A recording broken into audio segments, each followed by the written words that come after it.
And a welcome here to Wake Up Call with Dan Tortora, where sports truly meets that thing called life. We appreciate you being here with us Monday through Friday between 9 a.m. and 11 a.m. Eastern Time.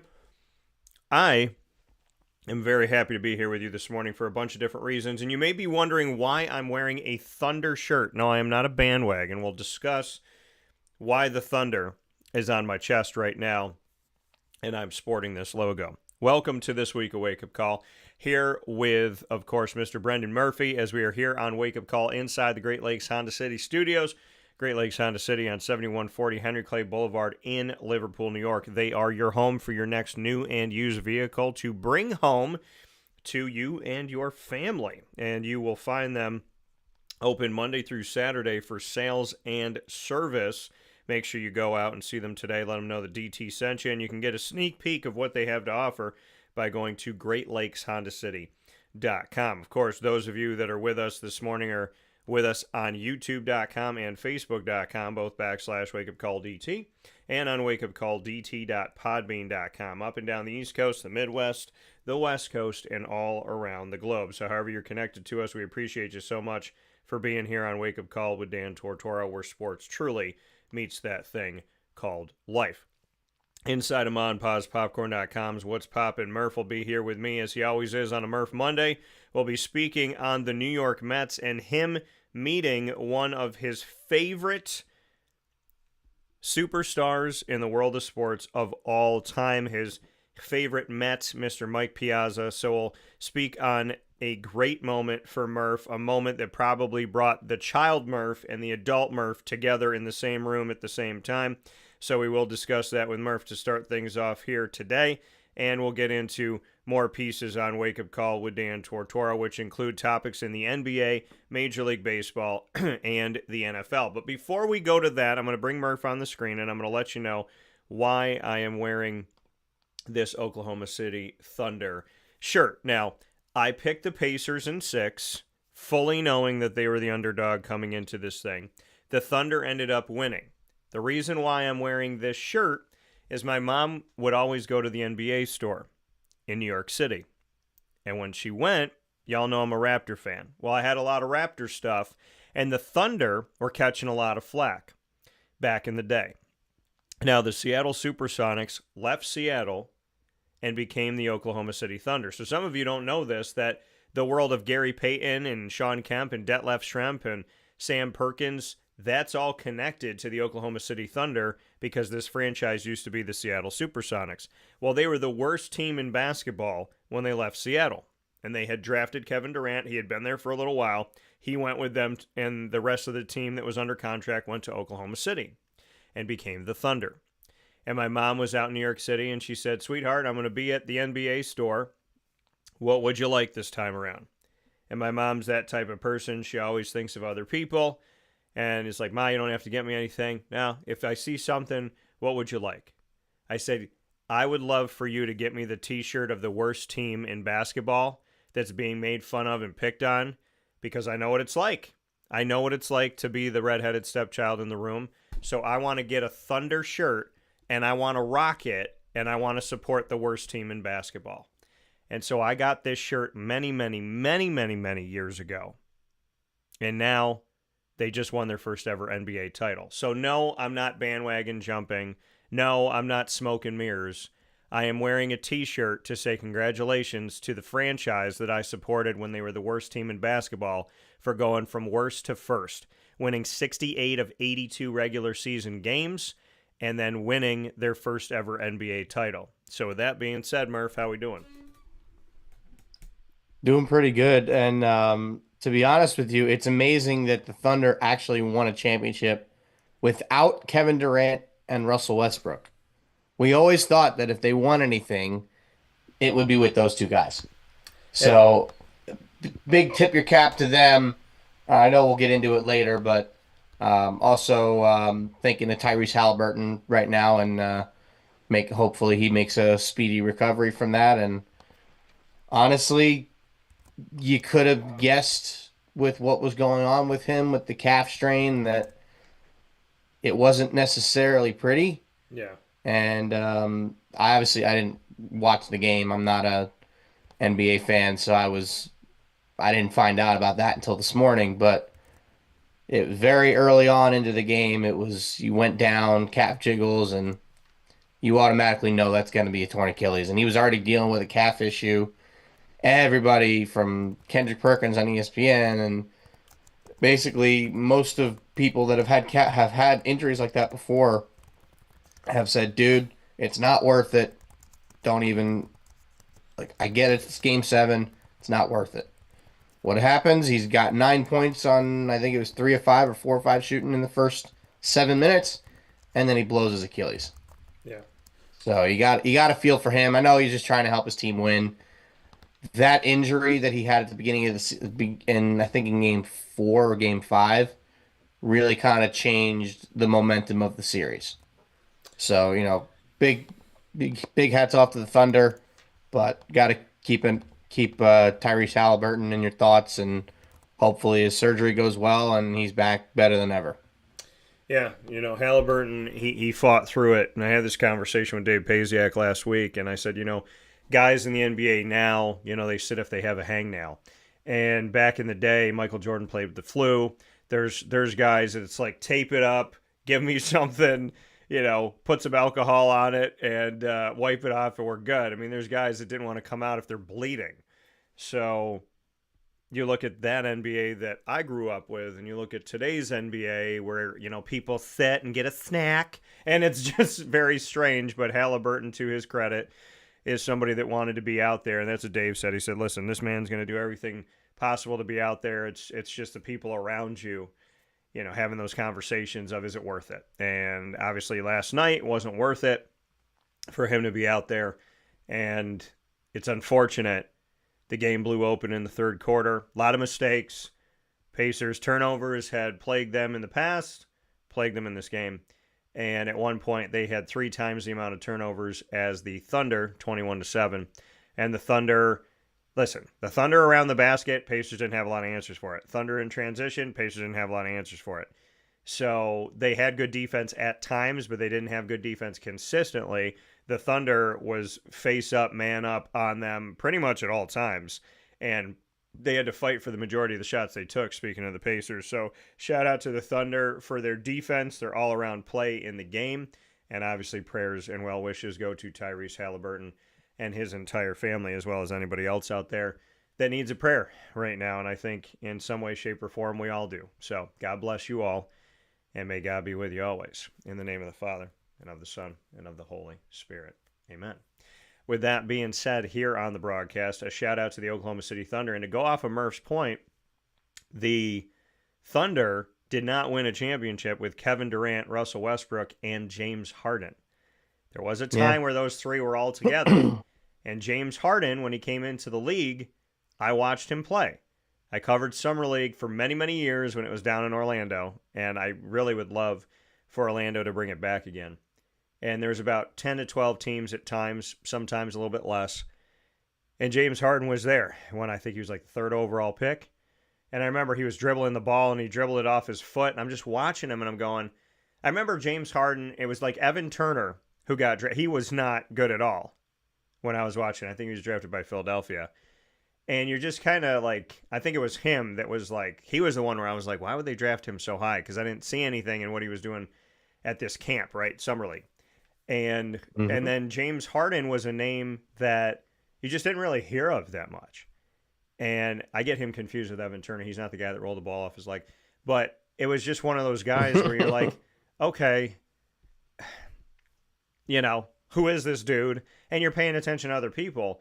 And James Harden with the Thunder, it's so weird because people think about him now as this prolific scorer, a guy that can take over and score 40 points in the game. He can shoot from anywhere. He's, got this larger-than-life personality. And the reality of it all is when he was on that team, he was in a giant shadow of Russell Westbrook and Kevin Durant. And, Durant was number 2 overall pick, came out of Texas. There was high expectations. Him and Russell, it was like the only problem between the two of them is were they going to let the other person shoot? And then James Harden leaves, and then eventually Kevin leaves, and then Russell's there by himself.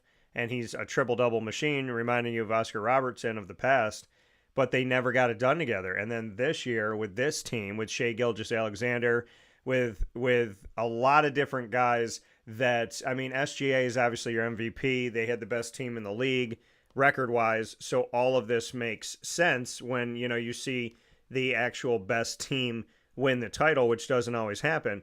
But the other things to note here are the other guys on the team. And so to take a second with the Thunder and say they didn't win with Russell Westbrook, Kevin Durant, and James Harden, but with the team that they had this time around, they won. And this being a young team, there's an opportunity for them to start building a little dynasty for themselves. When you go back and you look at this team, Chet Holmgren, now this makes me happy.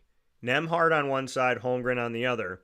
No matter who won this NBA title, it was going to be a Gonzaga Bulldog championship. Somebody from the Zags were going to get a ring. It ends up being Chet Holmgren, who is like 7 feet tall, weighs like a cool 92 pounds. And so Chet's doing his thing. Jalen Williams, he had 20 points in 38 minutes in this game. He came up huge, hit a big-time three that put them up by 20-plus by 21. I think it was 89-68 at the time.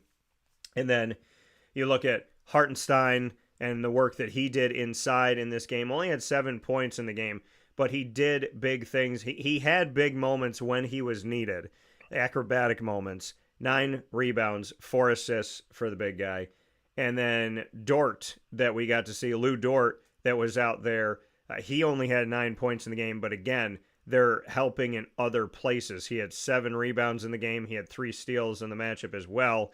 And then, I mean, you want to give it to Alex Caruso, who came off the bench, who had 10 points. Cason Wallace, pardon me, they also had 10 points off the bench. They were the only 2 guys to score off the bench, which is crazy because they have leaned on their bench in the postseason. But Dylan Jones, who only played a minute, and Jang, they got some guys in later on.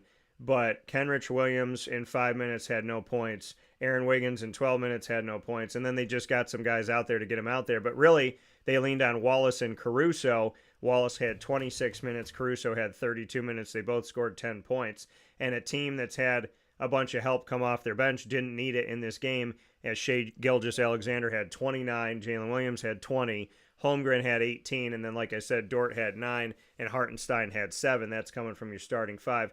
To win this game 103-91, it got way out of hand in the third quarter, thanks to the fact that Indiana was giving extra possessions to a team that really doesn't need them, and they capitalized on them. So shout out to the Thunder. Much appreciation and much respect. I would have been happy if either one of these teams won because they were both seeking their first NBA title. And I am proudly, like I said, wearing my Thunder shirt because I asked my mom to get me the shirt of the worst team in the NBA over a decade ago. And now I can shout out them and call them the best team in the NBA. So I wear this proudly, gentlemen, even though I am a Raptor fan. And I send you my best. Always love the logo. And I love the name, the Thunder.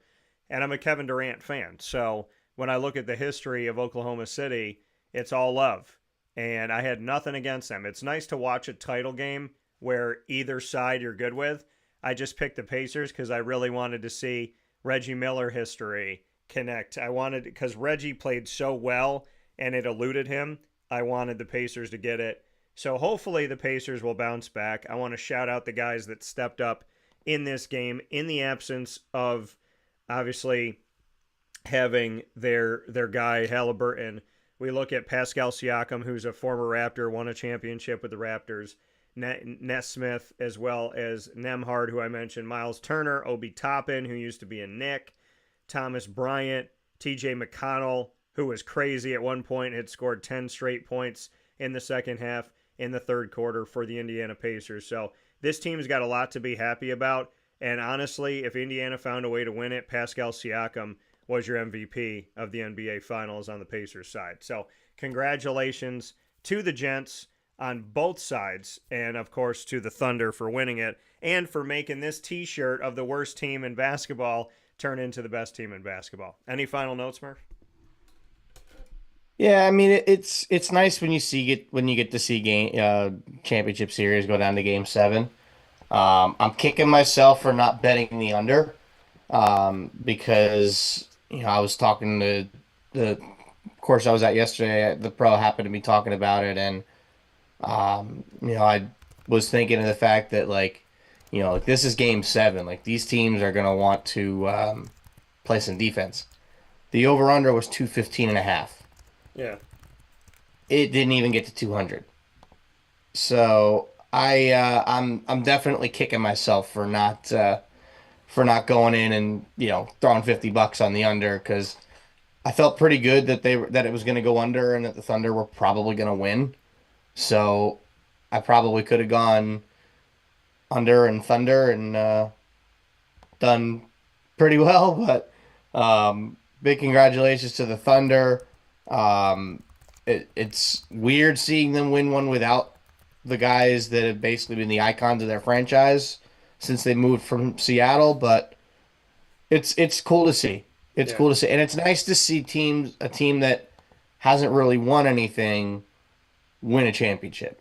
Yeah. I wouldn't have hated seeing the Knicks get there and win a championship, but Well, and that's the thing. I was talking to somebody recently over the weekend, and you speak on the Knicks and this and that, and we talk about like teams in New York.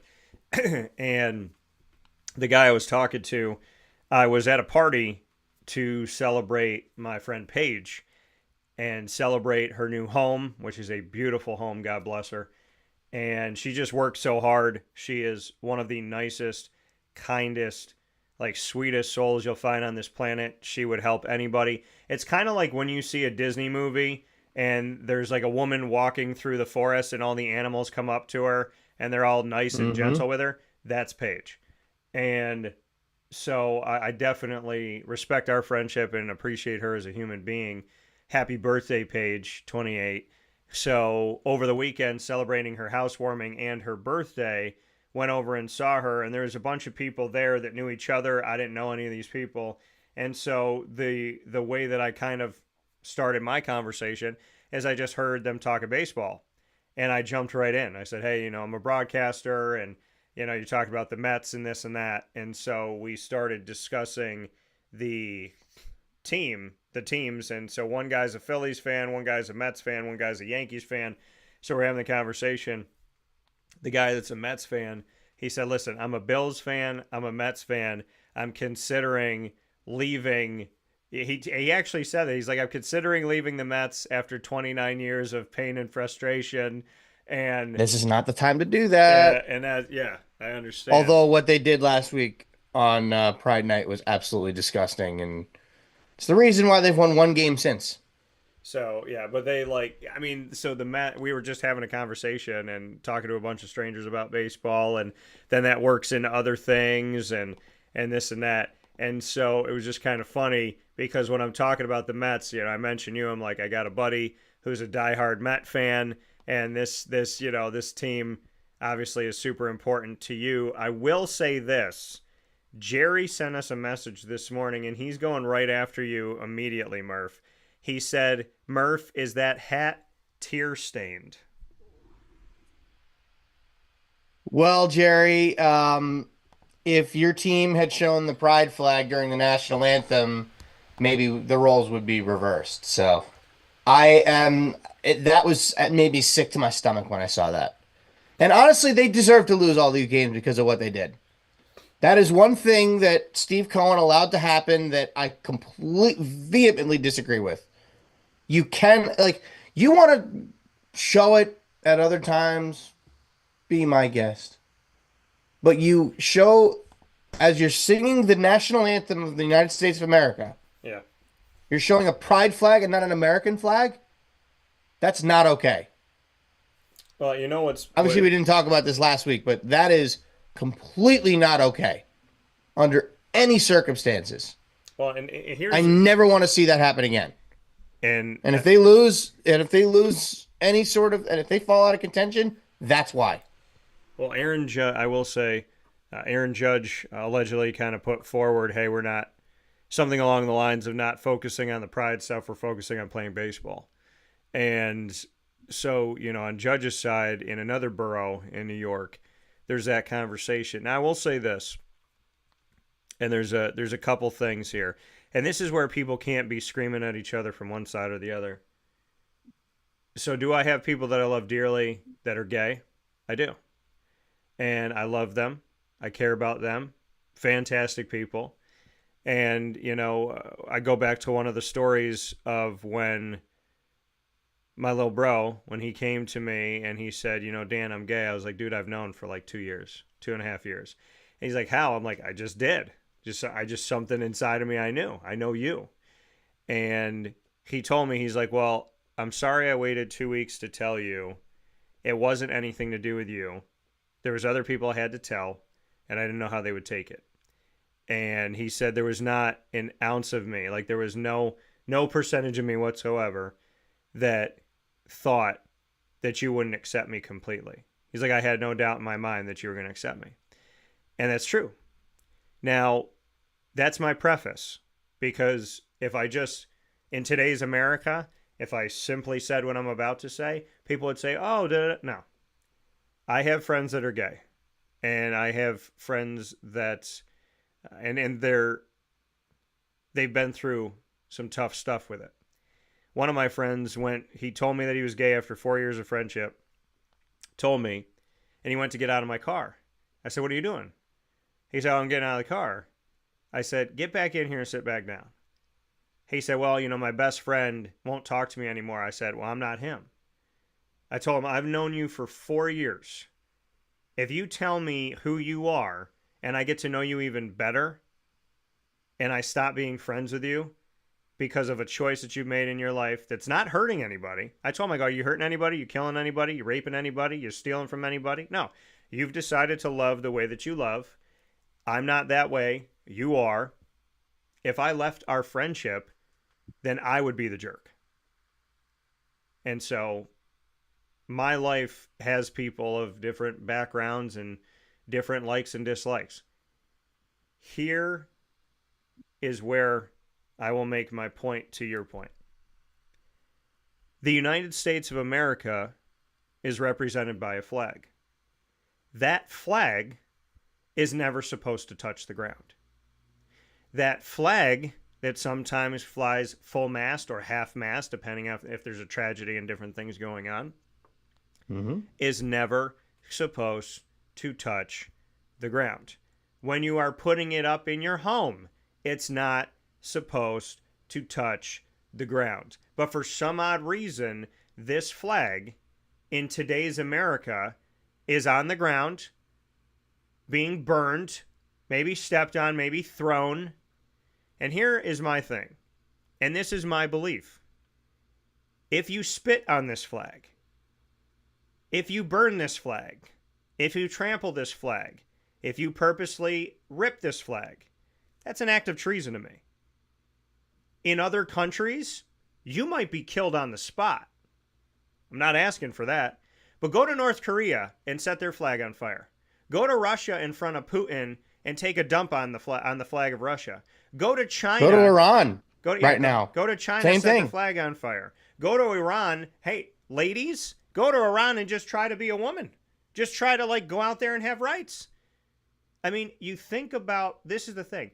People sometimes are victims of their environment in the sense of they scream and rant and rave in America about how terrible life is here, having no idea how life is in Africa, how life is in Iran, how life is in Iraq, how life is in Palestine, how life is in Israel, how life is in Pakistan, how life is in Afghanistan, how life is in Russia, how life is in China. Remember when we heard that China would not allow you to have more than 2 children? And if you birthed more than 2, they would take the others away? I mean, think about that, Americans. If you had 3 children, the government could come to your house and take one of your babies. Just put that in your brain for a minute the next time you step on a flag in the United States of America that's red, white, and blue, and for this country. We are all for freedom, but that flag represents the freedom. And I am all for people being proud that they're Mexican, Puerto Rican, Russian, German, whatever. I'm Italian and Spanish. I have Italian stuff. I have Italy stuff. I have Spain stuff. I have a flag. I think I have both flags now. Or no, I know I have the Italian flag. So, but heritage and support does not take away from where I am from where I grew up, from the land of the free, the home of the brave. And so I just want to be really clear about this. And I know it's a long winded response, but I need to say this. You burn a flag, you spit on a flag, you pee on a flag, you poop on a flag, you do whatever on a flag in that sense. You rip it. Okay? Not like, oh crap, I ripped it trying to put it up on the pole. Like you ripped it because you wanted to do something bad to it. You trample it. That is an act of treason. You might as well be Russian in World War II. You might as well be German in World War II. You don't do these things to the United States flag. There is no reason why this should be happening. And by the way, if you're burning, pissing on, and trampling a flag in the country that you want to live in, you must be one of the biggest idiots that has ever walked the earth. To say, it's kind of like burning down your house and saying, I want to live here. So stop being an idiot. Now, during the national anthem, which for some reason has come under scrutiny over many years, and they say it's because of the lyrics of the third verse that we don't ever hear, but this is what I think of when I stand for the flag. I think of, thank you, God, for letting me be born in a country that's free. Thank you, God, for letting me be born in a country where I can choose mostly everything except for when they forced a COVID vaccine on everybody. And now there's apparent side effects, like everyone, oh, everything's going to be fine. No, now there's like potential side effects. By the way, with all the different things they're giving kids and forcing kids to have all of these shots, now it's like more prevalent that kids are having diseases, and the percentages have gone up. So I don't care if you're Republican or Democrat, because Robert F. Kennedy Jr., that man is out here doing his thing, and he is fighting for all people, and they're trying to get a bunch of these shots taken away because of the statistics. And you can scream at the top of your lungs, but unless you actually pay attention to the facts, shut your mouth. Just shut your mouth, because you sound stupid. And the reality of it all is, why are you fighting with a guy who's trying to get shots taken away from your children that could cause your children to have diseases? Why are you fighting a man who is, because you don't like the man that he's connected to? How about this? If my child's going to be healthier under RFK Jr.'s deal and what he's doing, then I'm leaning in that direction. Whatever's going to make my child healthier, whatever's going to get the BS and the bureaucratic stuff and all the information that we don't have out in the open, let's get it out in the open. Let's make an educated decision. If I had a child right now, I feel like teachers would hate me because I would tell them to stop telling my child at 8 years old what they can be. If you want to tell them they could be an astronaut or a lion tamer, fine. If you're telling my child to maim themselves, we're going to have a problem.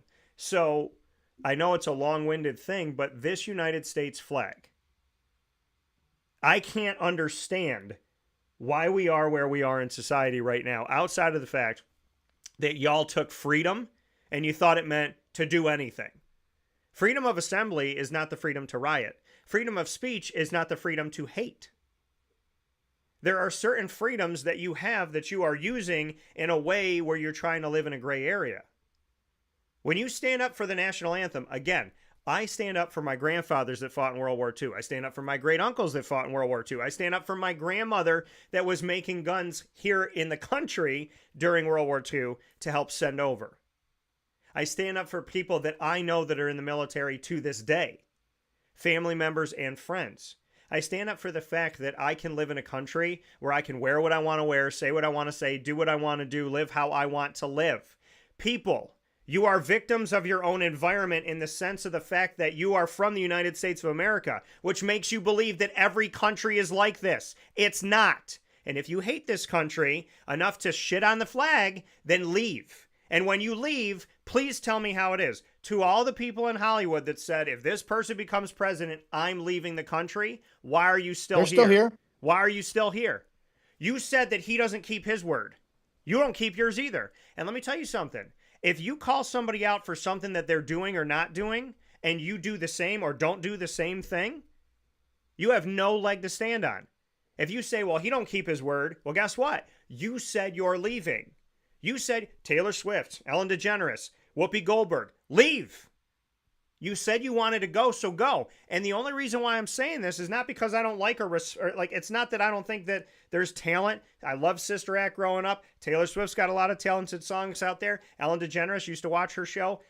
The reality. Well, she actually did leave. Right. She said she was going to leave, and apparently she's gone, and good for She her. kept her word. Right. So good for Ellen. They moved to Sweden or something. Yeah, I think Celine Dion was going to leave. Whatever, Cher was going to leave. But all I'm saying to you is if you choose to leave, or if you're going to say you're leaving, then leave. Don't tell someone to keep their word if you don't keep yours. The mirror sucks, right? Sometimes the mirror sucks when you got to look at it. And go experience other countries and then come running back here. Where are you going to go? Canada? Canada seems like the tamest one. Do they want you? Now, here's the thing about Canada. During COVID, they shut down for 2 years.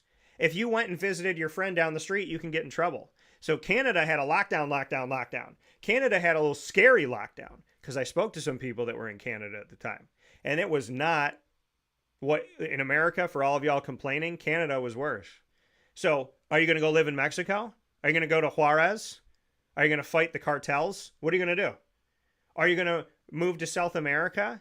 Are you going to go to Brazil and wave your American flag and see how people react to that in Brazil? Are you going to live in Russia or China? What's the plan? Do you think that you can go to Italy? You're going to go to Europe? And burn Italy's Europeans flag? do not like Americans. Right. Are you going to go to France? I witnessed that firsthand. They don't like Americans. But especially like in the UK. They hate Americans. So you think about it. You think about this. What you're doing and how you're doing it is saying a lot about you and nothing about the people that you don't like. Because if you have an actual factual reason to be upset, I will listen to you talk like a human. But the moment you spit on a flag, trample on a flag, defecate on a flag, piss on a flag, burn a flag, we're not having a conversation anymore. Because that flag represents your freedom. If you burn it, then I guess you don't want to be free anymore. And when you stand up for the national anthem, and everyone's, well, if you stand up, it means you hate black people. It means you hate Mexicans. It means you hate white people. It means you hate gay people. No, when I stand up for the flag, it means I love my country. Just like Canada stands up. Do you think that no other country has ever had issues with slavery or issues with inequality or women's rights? You think that other countries that have national anthems, there isn't a history that you're not proud of? Every country that has come to be has done something to come to be. Spain went and conquered all this land. Why do you think people speak Spanish in Central America, in South America? Because of Spain. So Florida was run by Spain. Florida was run by multiple countries before it became an American state. So when you look back on history, there is dirty everywhere. Somebody conquered somebody, somebody owned somebody, whatever that may be. If you are living in America and you don't want to stand for the national anthem, do I respect you for that? No. It's your prerogative, but I don't respect it and I don't have to. But there's no other flag that should ever be flown during the national anthem than the United States of America flag. And the reason why I say this, and I thank you, Murph, for letting me speak all the way to it and to give it substance. The pride flag does not represent the death and the sacrifice and the pain and the suffering and the blood, sweat, and tears of people that made sure that this country could be a country. Okay? Being gay or in the LGBTQ community, I hope you all have a beautiful life. And I respect you as human beings, and I hope you respect me too. You didn't die on a battlefield in World War I or II, or the Vietnam War, or the Korean War, or the Persian Gulf War, or the Iran-Iraq War. You didn't do that, okay? There might be somebody that were in the LGBTQ community that did, but this flag has nothing to do with our freedom as a nation. It has nothing to do with how we are, who we are, and how we became this, okay? It is a flag to represent equality and justice for all, and I agree with that. But where did equality and justice for all first get written? In the United States Constitution, represented by the flag. So I just want people to understand, if you want to run a pride flag, you want to put it out there and you want to be proud of it, hey, that's your prerogative. That's your life. But that flag is no different than a German flag, a Russian flag, a flag for a baseball team. The New York Mets didn't give me a free country. I'm not going to fly a Mets flag and salute the Mets flag during the Pledge of Allegiance or the national anthem. All I'm saying is, folks, we've gotten to a point in society where we're becoming normalized in burning our own flag. By the way, when we burn our own flags in the streets of America within our own country confines, when we set our own house on fire, you're making Russia happy, China happy, Iran happy, North Korea happy. You are making every single death to America country happy by watching you burn your own house down. So the pride flag is not something I'm going to sit here and throw in the trash and burn.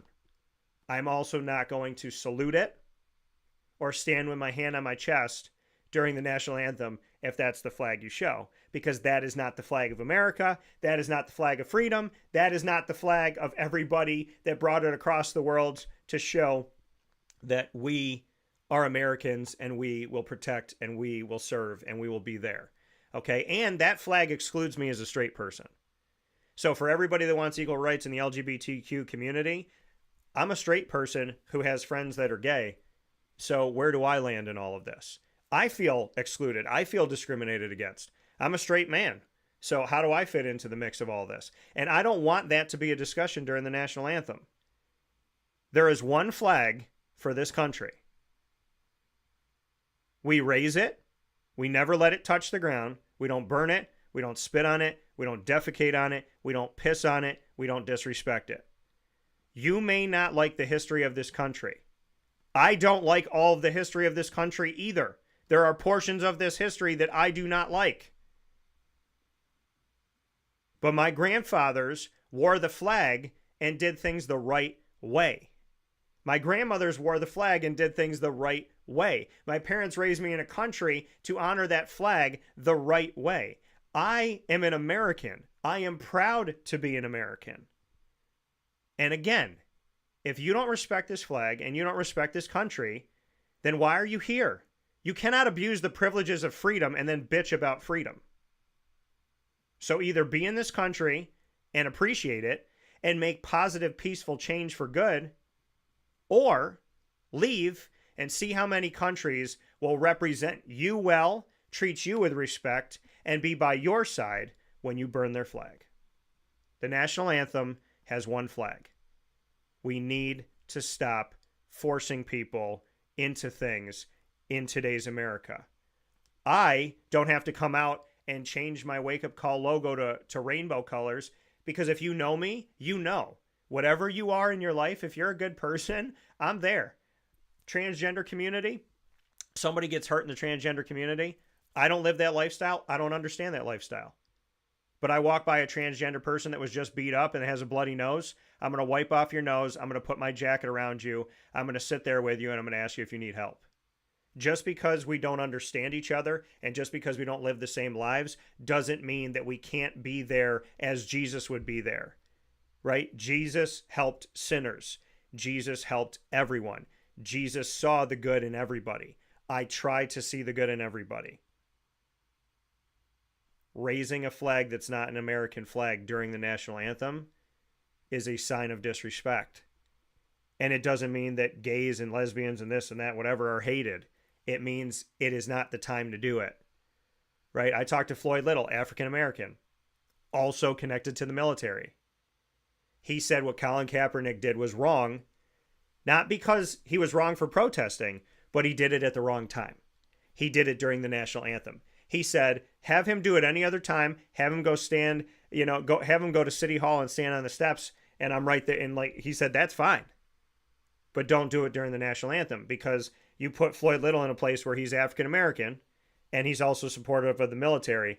And you made a guy like him have to choose. And that's what he didn't like, from what I understood of our conversation. I'm not trying to speak for you, Floyd. I know he's up in heaven. But he was like, hey, not a bad thing to do, just bad time. Again, the pride flag and supporting the life that you want to live, you live your life. What does it have to do with the national anthem? Nothing. So, again, we live in a world and we live in a country that is fine burning their own house down while saying that they want to live here. If you burn an American flag, I expect you to be on a flight out of this country today. And I know it's long-winded, Murph, but I had to say something. It needed to be said. It did. And as somebody who is a fan of that team that did that, I seriously considered giving that up.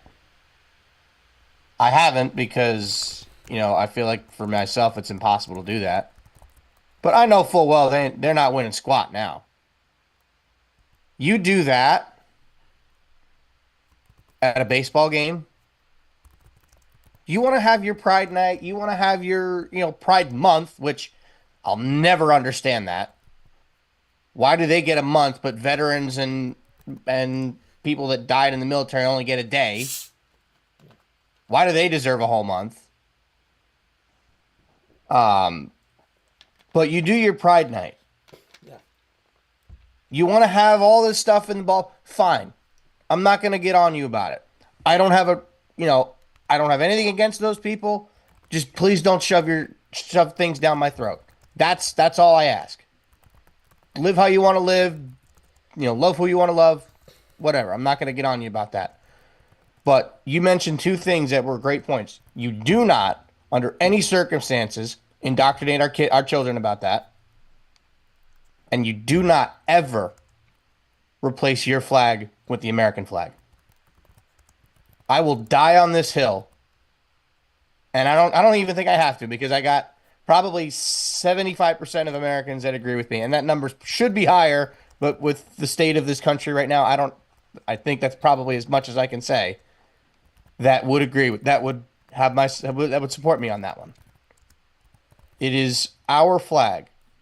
People fought and died for that flag. You'd never, under any circumstances, disrespect it. What the Mets organization did last Friday night, about 10 days ago,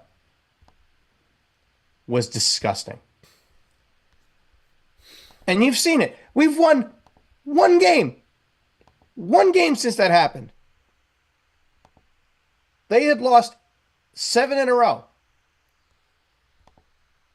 after that happened. 7 in a row. They just lost 2 out of 3 to the Phillies. I'm pretty sure we're not in first place anymore. I'm pretty sure the Phillies just overtook us this week. Yeah. We're a game back in the Phillies. Yeah.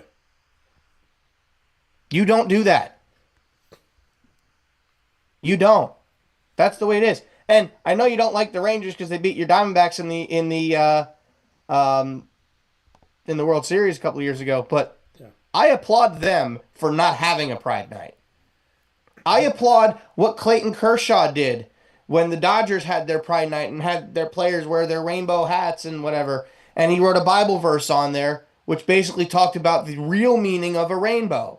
Mm-hmm. As from the book of Genesis in the Bible. It's God's sign of his promise to the covenant of it's God's sign of the covenant and his promise to mankind. Exactly. That's fine. I applauded Kershaw for that. You're trying to force an issue that affects maybe 10% of this country. We're a country of 350 million people. You're talking about maybe 35 million, if that. A lot of them are in the big cities in this country.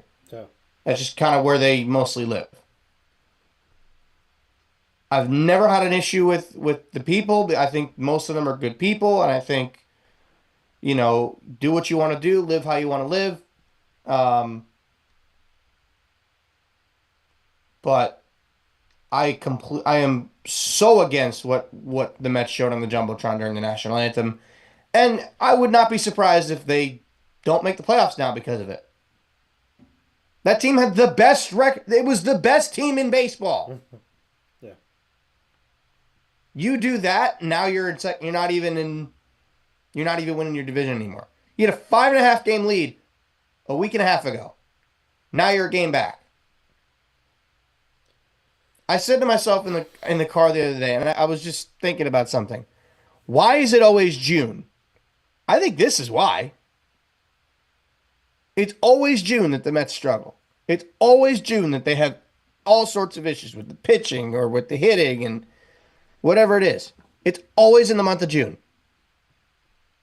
I think now, this year, that's why. You know what else That's June? You know what that's else flat June out is? why. June is also Men's Mental Health Month, and thank you Mets for causing Murph so much mental strain in this month here to prove June right in that case as well. But let me be clear about something, and I want to be even more clear about this again. Gay, straight, whatever color, nationality, amount of money, religion, ethnicity, language spoken.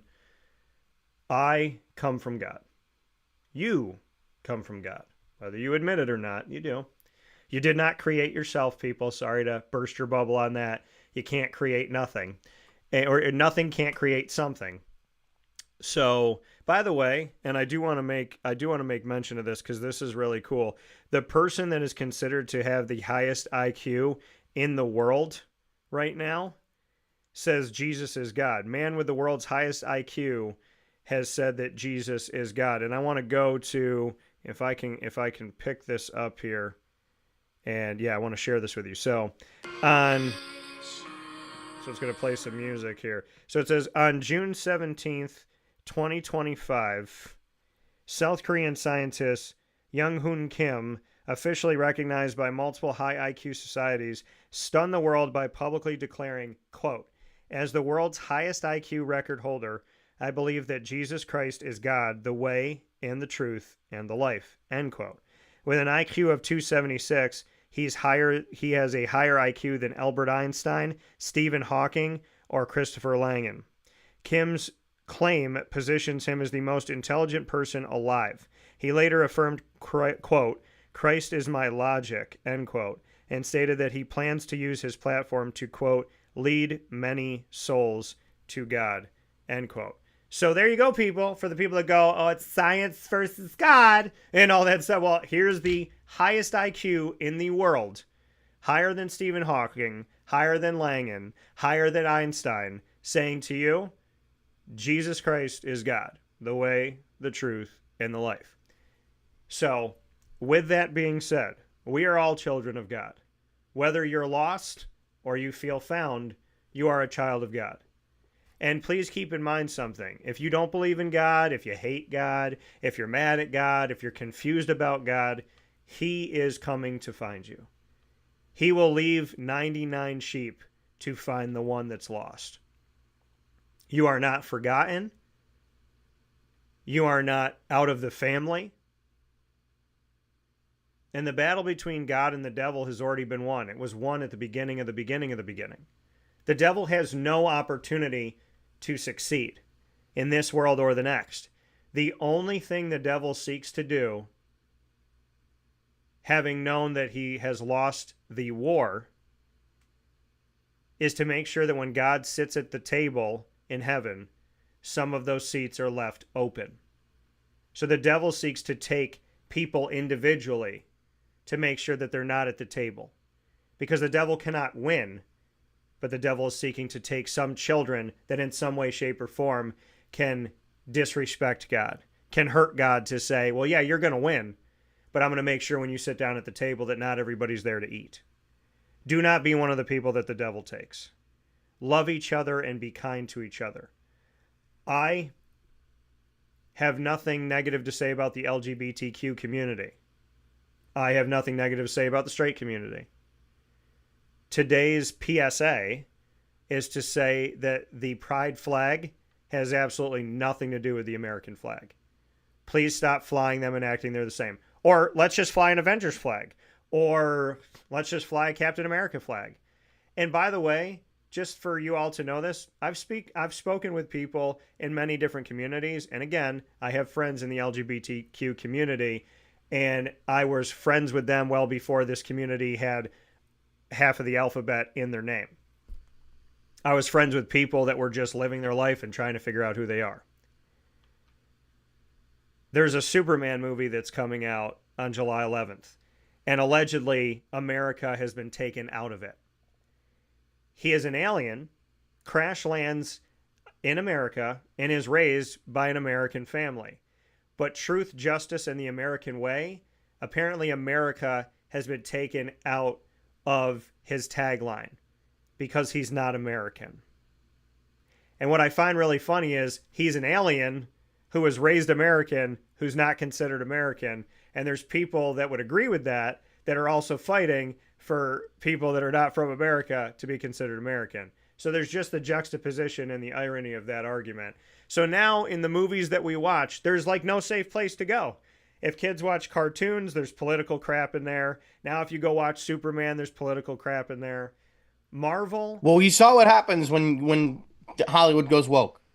Remember the Snow White movie with that Rachel, whatever the hell her name was? Yeah, the movie Tank. Nobody watched it. Yeah. Nobody cared. They made a Buzz Lightyear movie without Tim Allen.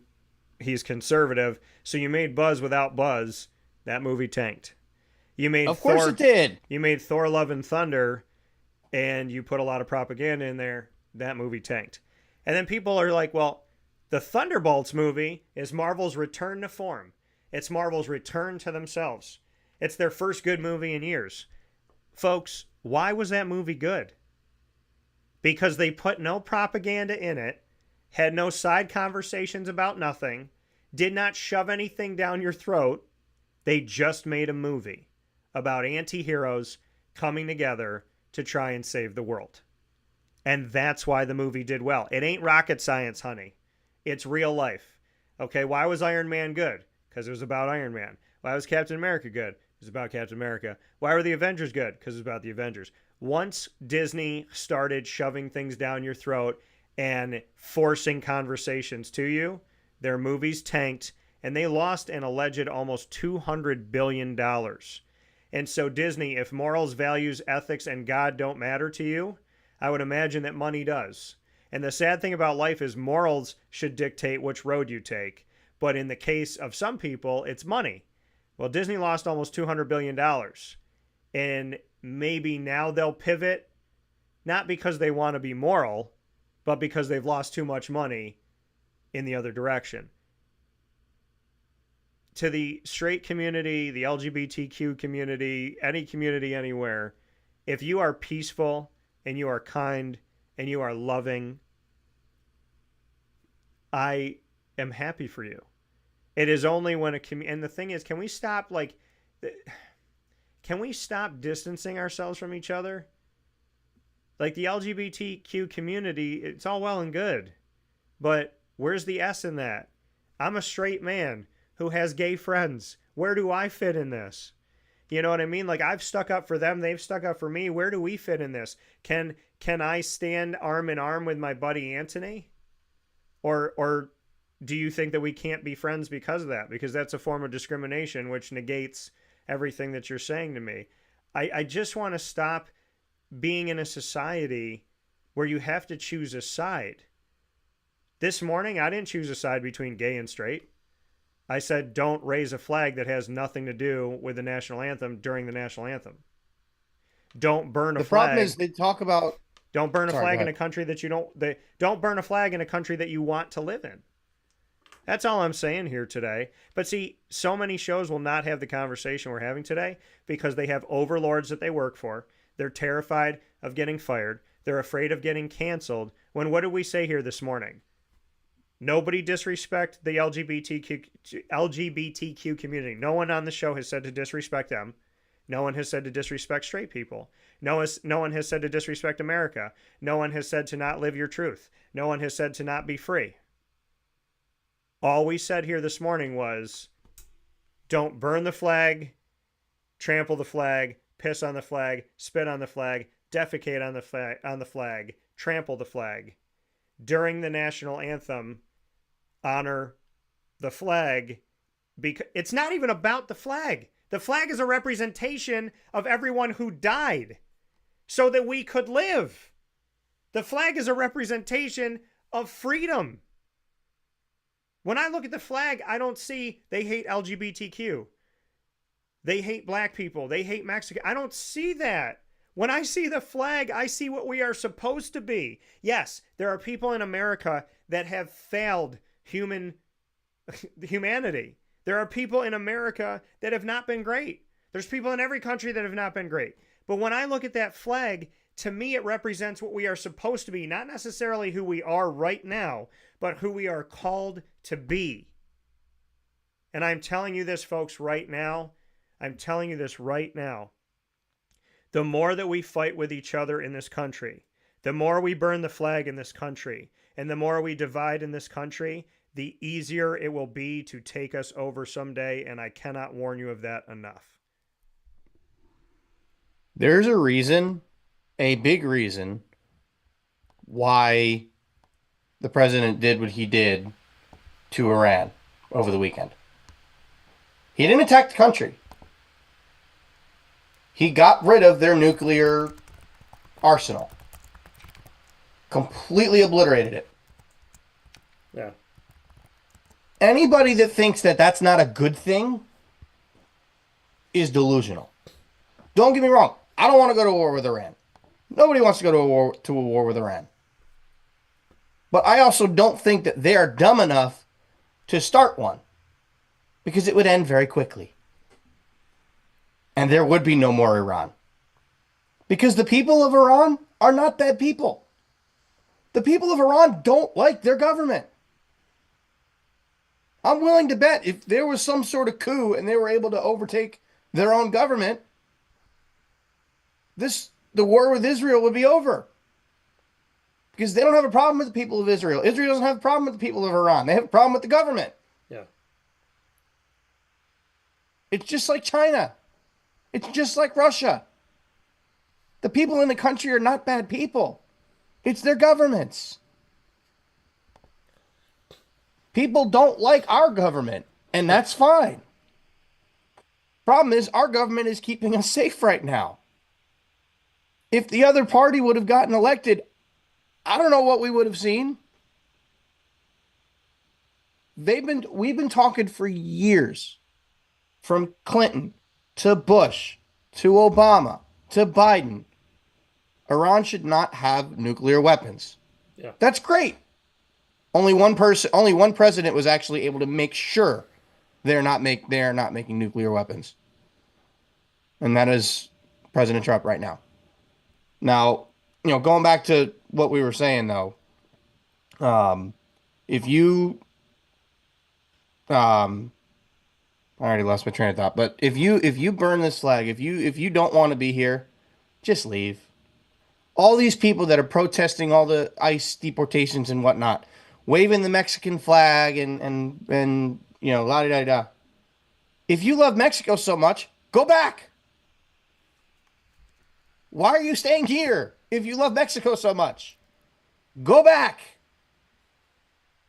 If you love, I don't know, whatever other flag, Colombia, for instance. If you love Colombia so much, go back. You came here illegally from Venezuela. You love Venezuela so much, you're going to fly the Venezuelan flag in the American streets. Go back. Nobody's keeping you here. In theory, we're actually trying to get you to leave. But, bottom line, what happened at Citi Field 10 days ago will be studied. Because it is proof that you should never, under any circumstances, replace the American flag. Ever. And I don't care what team it is. I don't care what city you're from. You never replace that flag. 2013, after the Boston bombing, what did the Red Sox do? Wave the American flag sky high because they realize that no matter what happens, America will bounce back and be great again. Yeah. After 9/11, every team in baseball wore an American flag at the top of their jerseys. One of the most iconic Every photos single team. of the three firefighters that were putting the flag up. That's one of the most iconic photos in the history of America. Yes. At ground zero. Yep. It is when you look at that picture, obviously you think of the destruction that happened on 9/11. Nobody is saying that was a good thing. Obviously what happened that day, just under 3,000 lives lost, is the most deadly terrorist attack in the history of our country. We got the guys responsible. That's the thing that matters, and everybody that was lost that day, they all know that they are heroes to us. But right after that, you would see America coming together.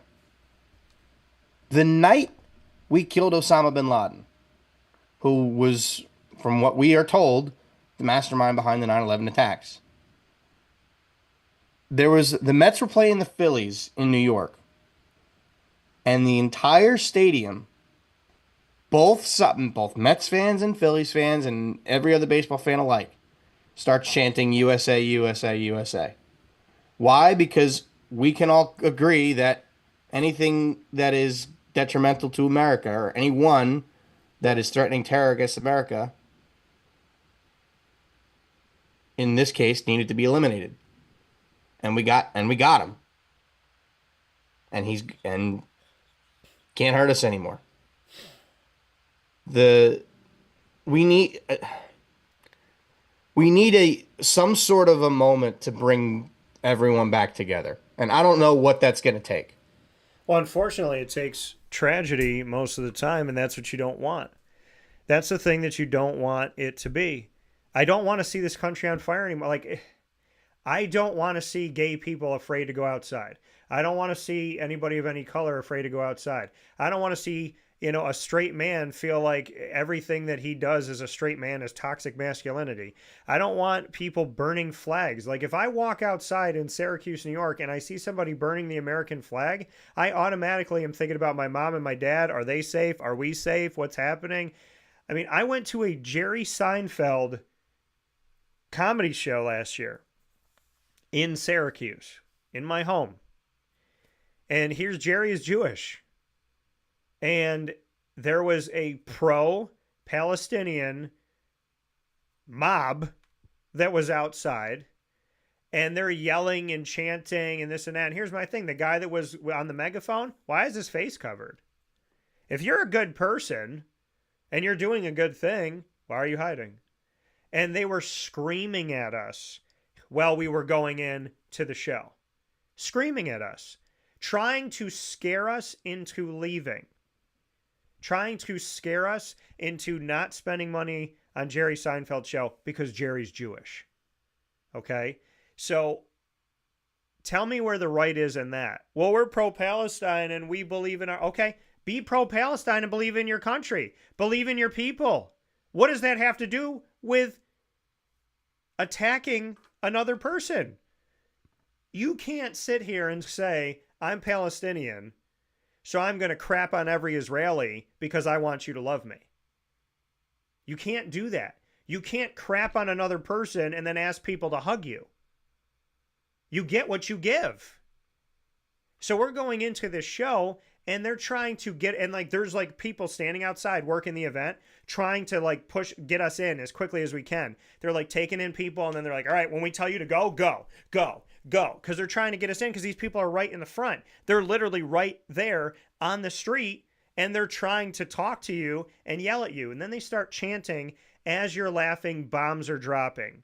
So they were trying to tell you that if you go see Jerry Seinfeld, then you're complicit in Israel bombing Palestine. What does a comedian have to do with any of that? So Jerry didn't say anything the whole show until he talked about the soup Nazi. And he brought up the soup Nazi, which is funny because I actually got to meet him and have him on the show. and he did Dan, no soup for you, which was awesome. But we're sitting in the show, and he brought it up. He started talking about the soup Nazi, and he goes, well, I think it was fitting to say the word Nazi in today's show since we have all those people standing outside. And he said, you know what? You guys are right. Everybody standing outside, you're 100% right. I'm a comedian. I'm a Jewish comedian, and by getting people to not come to my show, you're going to end thousands of years of strife, and I'm going to end the bombs. You're exactly right. You got you standing outside saying, don't you go see that Jerry Seinfeld. I'm the reason why all this is happening, and if they get me, then they'll stop all the war. And he was just, being facetious and joking about how stupid it was. I could not believe that in the city that I love, that I grew up in, a person could come to visit us and there would be a group of people outside trying to scare people away, take money out of that person's pocket. I never thought in my life that a Jewish person, let alone Jerry Seinfeld, arguably the most well-known Jewish performer in the history of mankind, and there's many of them, but Jerry is one of the top, Steven Spielberg and so on and so forth. Adam Sandler, of course. But for Jerry Seinfeld to be a guest in my city and to have a mob of people standing outside of his show trying to scare him and scare me from going in to see him was one of the lowest points of Syracuse, New York. And they didn't scare me. They made me disappointed in them. And I don't know how their message was pro-Palestinian when all I saw was a group of people attacking one Jewish man. And again, just like the LGBTQ community, I'm not gay. Oh, you said it wrong. You're going to get chastised. Whatever it is. I'm not gay. I'm not bi. I'm not whatever. But I don't stand for people attacking you and scaring you and hating you. I'm not Jewish. Jerry and I have different religions. We have the same God, and I believe Jesus is king and Jesus is our savior, and he believes Jesus is a very, very, very, very nice man. We both believe that Jesus existed. They don't believe he's the savior. And that's okay. When Jerry was hated and attacked and abused verbally, I went to his show. So, folks, be kind and just understand that hate speech and spitting and violence and negative rhetoric and exclusivity and anger and rage and chaos, they never will prove your point.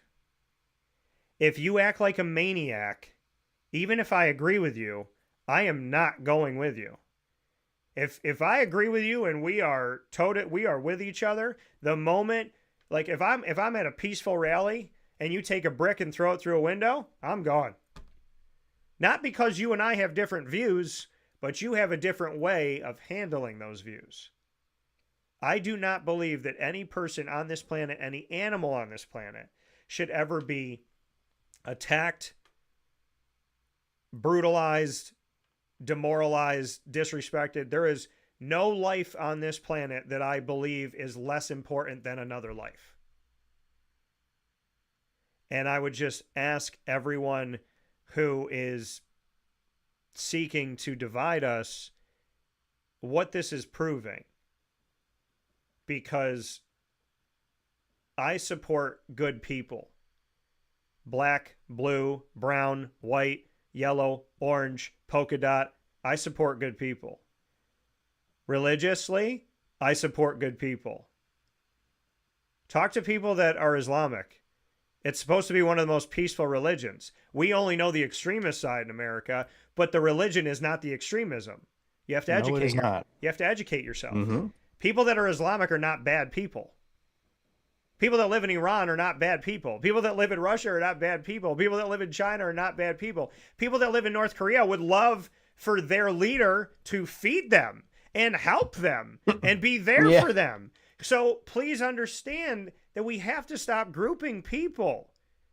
Somebody from Germany is not a Nazi. They're from Germany. And I'm just sick and tired of, are you from this community or that community? Do you like these people? Do you like that?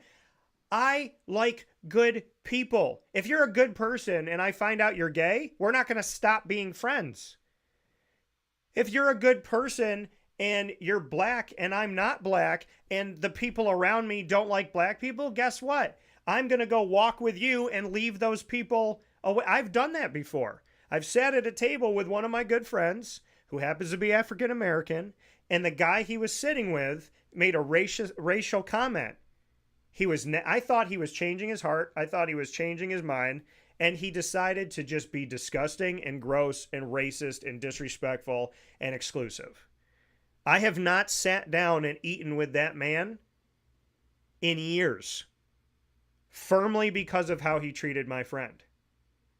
So just be good to each other, be nice to each other. And if you hate this country so much, you don't have to be here. And I'm just kind of over people burning the flag and saying how awful it is to live in America and then going home and watching YouTube TV and eating Cheetos on their couch in the country that they hate so much. I just prefer you to not be a hypocrite. I think being a hypocrite is like, where they say there's 7 deadly sins, I think hypocrisy is the 8th. So if you are a hypocrite and you hate living here, then just leave. And outside of that, like, okay, you want to put up a pride thing and you want to celebrate and that's important to you, okay. And you want to do men's mental health month, okay. And you want to have National Popcorn Day, okay. But none of those have anything to do with the flag. I do want to let you know this, Murph. With everything that we've talked about with celebrations, the Baltimore Orioles hosted their first ever faith night, and 6 players on the team shared their testimonies of faith in Jesus Christ. And New York Jets head coach Aaron Glenn has now incorporated Bible study into his training program with his players. So as we talk about this, that, and the third, I don't remember Aaron Glenn putting Bible study in there and forcing, as far as I know, I don't know that he has forced it upon people. And I don't remember that Faith Night said, well, let's not do the national anthem. So it's like 2 different things we're talking about here, folks. Do the national anthem, honor the flag, honor freedom, honor what this country is supposed to be. And then if you want to have Pride Night, then have Pride Night. And you want to have rainbow-colored glasses and rainbow-colored burger buns and whatever, do it. All we're saying on the show today is honor the flag, do the national anthem, have your Pride Night. Honor the flag, do the national anthem, have your Faith Night. Honor the flag, do the national anthem, have National Popcorn Night, have Bobblehead Night. It just honor the country that you're in, and let's remember that we're better together than we are apart. I don't know why we're having to have basic, fundamental kindergarten conversations with adults like, hey guys, can we be nice to each other? Can we accept our differences? Can we stop spitting on our own country? All I want to tell you is, if you are vehemently against everything that Murph and I said this morning, I just want to let you know that the people that love that you spit on the flag and trample it right now are the people that would love to see this country burn down. I just want to let you know that those of you that are burning the flag, you are giving every terrorist organization like a semi this morning. They went from 6 to midnight because of what you did today. And absolutely. There's one other thing I want to bring up that's slightly off topic before we go to break, but obviously we had Juneteenth I think is what they call it now this past week. Which, Yep. you know, I remember when President Biden first made that a national holiday. I didn't know what the hell it was. It's got to be fair, it has a terrible name, but the purpose of the holiday is incredibly important because it marks the end of slavery in America, which is an incredibly important thing to remember because you know President Lincoln signed the Emancipation Proclamation and freed all the slaves.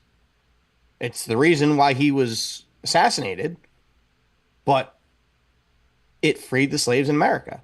Now, I don't know for sure if it marks the day he signed the Emancipation Proclamation or the day It marks the last slaves were yeah, freed. it marks Texas was the last state to free. Texas was the last state to end slavery officially after the Emancipation Proclamation. So Juneteenth, June 19th, honors the first day that the entire country was freed of slavery. Okay. Now, am I wrong in thinking that we should just rename it to Emancipation Day?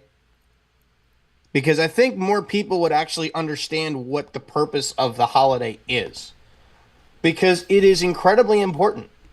Yeah. Anybody that tries to tell you it's not is, delusional.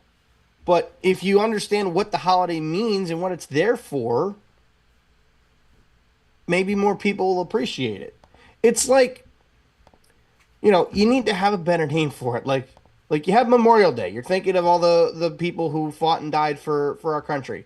Veterans Day, where all the now granted, Veterans Day is also November 11th. That's correct me if I'm wrong. I believe that was also the day that marked the end of World War One. The date at least. But you're honoring the people, the veterans that served this country honorably. President's Day, you're remembering all the presidents that have served this country. Martin Luther King Day.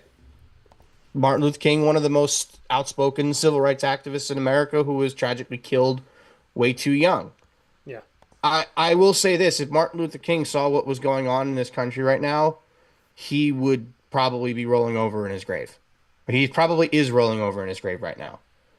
Because he wanted everybody to be judged not by the color of their skin, but by the content of their character. Yeah. That is what we're not seeing anymore. Right? It's, granted, there's more to it now. Yeah. But you've got black people being racist towards white people. You've got white people being racist towards black people. You've got people being racist towards Jewish people. You get people being racist towards anybody that's religious at all. Like, that's not the way it's supposed to be. No. That's not what Martin Luther King was fighting for.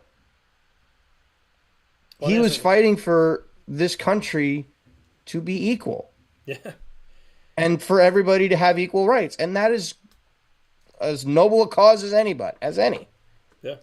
But that's also why, I think we need to change the name of Juneteenth to make it so that people actually understand what it means. Emancipation Day would mean a little bit more because if you ask a little kid what Juneteenth is, maybe a 10-year-old, they're not going to know. Yeah. Well, I mean, They'll have a general idea of what like Veterans Day and Memorial Day and President's Day, like they'll at least have a general idea. They won't have a clue what Juneteenth is. Emancipation Day, yes, it's a big word. They might not necessarily 100% understand it, but they might have a decent general idea and not be too far off. Yeah, I mean, it is confusing because you'll ask people, adults, not even kids, what is Juneteenth, and adults don't know what it means. You say, what is Juneteenth, and they say, I don't know. And some people, I thought it was a bad name for it in general. Well, some people look at it and they say it's a day off. I don't care what it is. It's a day where I don't have to work. But when I look at holidays, because I'm 39, so when I was growing up, there was a George Washington's birthday and Abraham Lincoln's birthday. We got both of those days off, and then now it's called President's Day, and they just put them together. So, which I think kind of takes away from history because George Washington, like his day, made you want to know about him, and Abraham Lincoln made you want to know about him. And so there's certain presidents that, historically had a massive place in this country.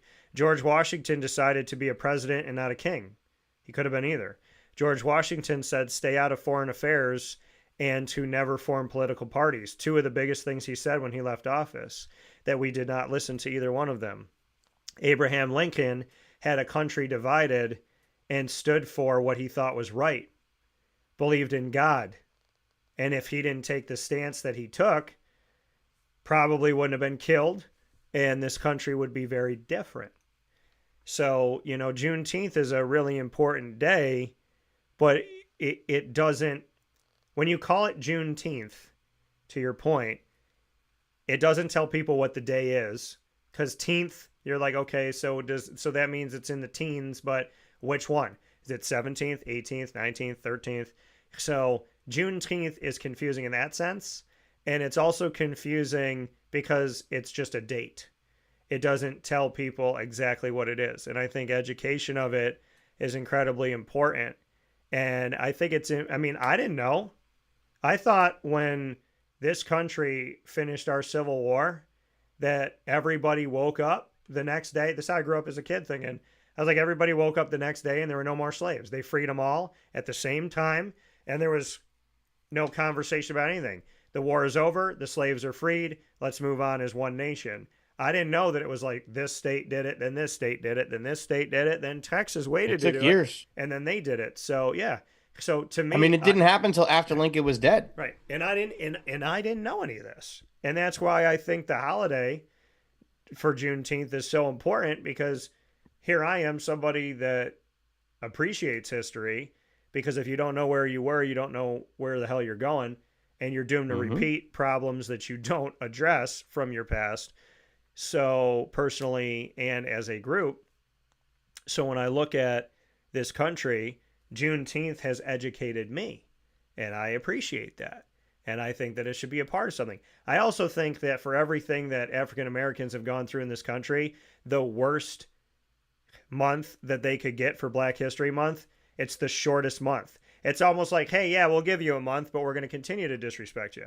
You're never going to get 30 days or 31 days. You're going to get 28, and every 4 years you're going to get 29. I think that's stupid. I also think it's stupid that Hispanic Heritage Month starts in the middle of the month in September and not at the beginning of the month. And as much as I am Hispanic, I don't know anything about Hispanic Heritage Month. I don't know what the purpose is.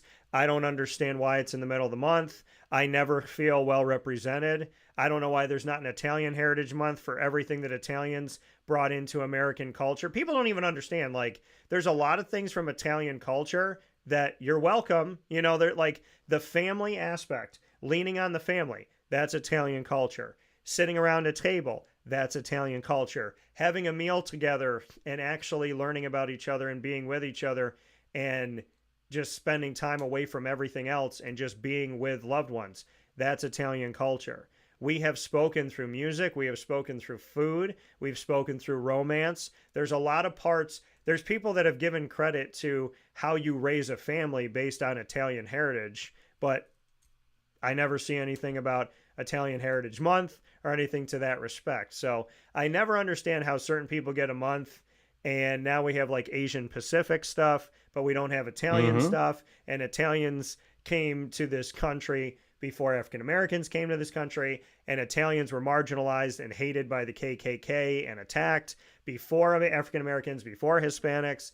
There's so many things about culture and about this country that people don't know.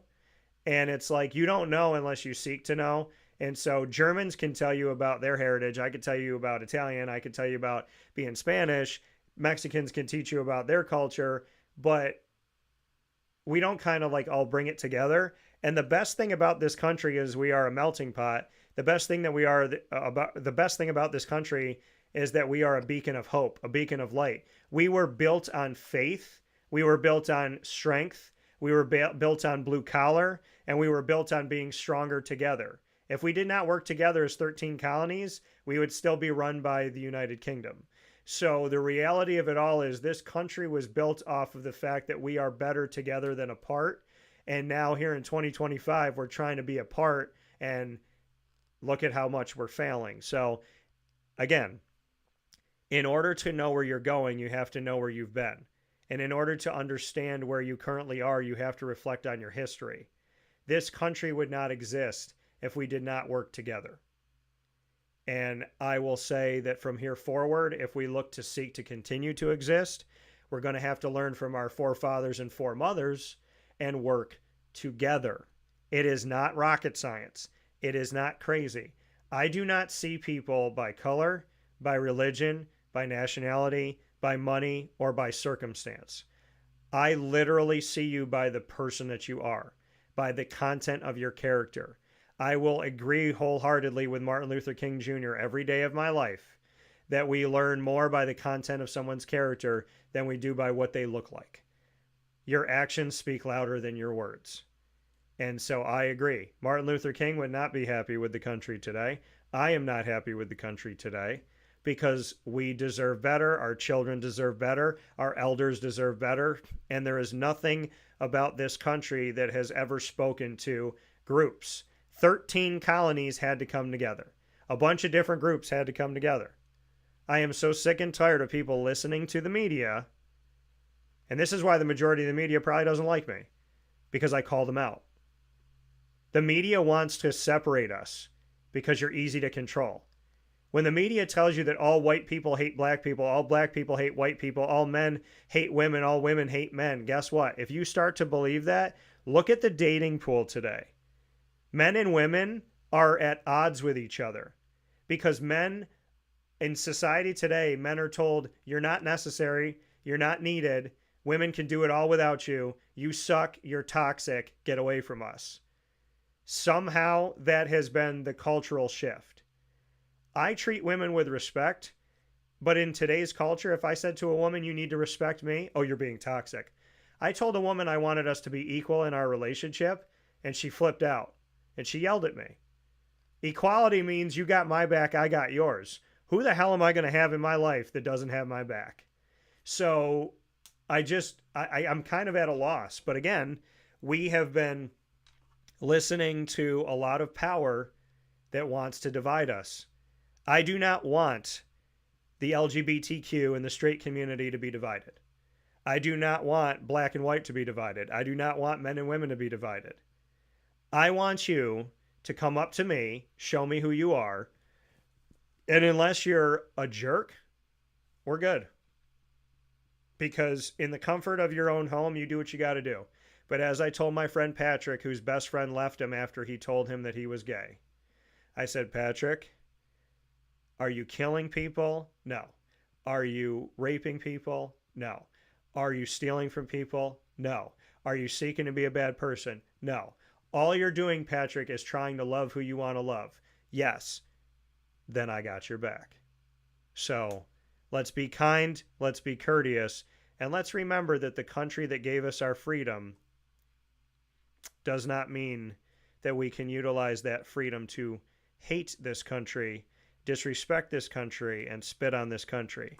I don't know what logic comes in saying, I want to live here, so I'm going to do everything in my power to spit on everyone that works so hard to allow me my freedom of speech. Freedom of speech is not the freedom to hate. It is not the freedom to discriminate. It is not the freedom to be prejudiced, racist, or sexist. Freedom of speech is not, it does not give you the right to say anything you want without consequences. That is the one thing that we don't understand in society right now, Murph. Our freedoms that are given to us by the Constitution and the amendments to the Constitution are freedoms, comma, with consequence. They are the freedom with consequence. Freedom of assembly is fine. Rioting, consequence. Freedom of speech, fine. Spitting in the face of someone and hating them because of what they look like, not fine. We need to stop thinking that there's loopholes to this. There are consequences to your actions and to your words. And we have to start, as a country, living by the fact that there are consequences to things that happen.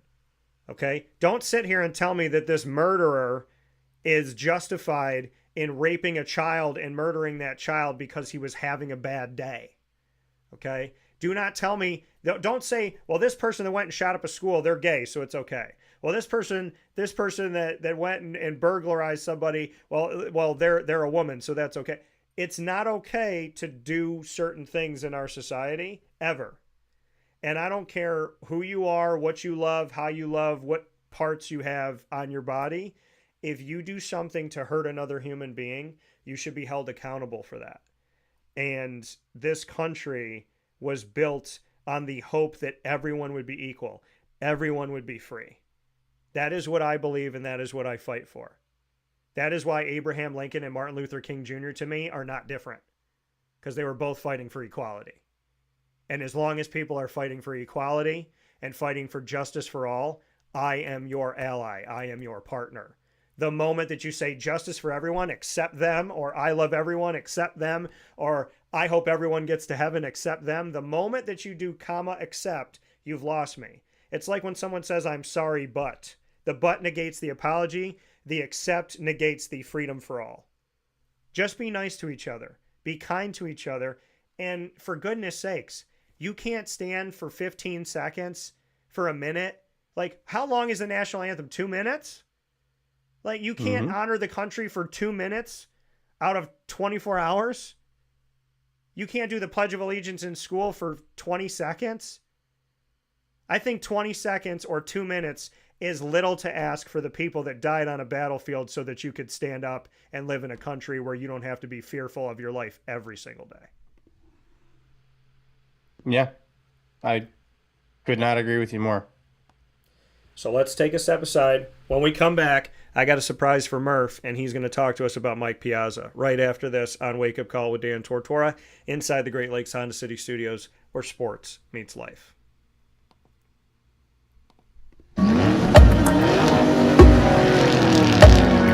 We feel like we don't know, and certainly we know they can call us at any time, and they're definitely treated as family to us. I wake up every single day really excited to... Here's a message from Renee from Brian's Landing, located on 6523 East Seneca Turnpike in Jamesville, New York. Open Tuesdays and Wednesdays for dinner, Thursday through Saturday for lunch and dinner, and Sundays for brunch. It's a lot like the way that my mom and dad ran their restaurant. We have put in place a lot of people that are family to us, very similar to how my dad hired people that were family to him. And then the tradition I'm carrying on is a lot of the items that are on our menu are my dad's. And he taught our chefs how to recreate his dishes. So I think that Tommy McInerney, who our executive chef is, to him it is an art. And I think that when he does create a dish, it's not just about making the food taste delicious, which is definitely our priority, but it's an art to him, and it's almost like his canvas on a plate where he just wants the colors to look great, and people love it because he takes pride in that. And Brian and I appreciate that. We want it to obviously look good and taste good. I will tell you, when we opened up, it was 6 weeks before COVID. And what was amazing was the community, our friends and family stepped up, and everybody did takeout. Everybody supported us. Our hearts were just so filled. So to Brian and I, obviously our friends come all the time, and we just have repeat customers in Jamesville, and I think people going to our previous restaurant in Green Lakes are making the trip to come to Brian's Landing to support us. And I mean, I think we have great food and a great atmosphere. So it's very, very important to us.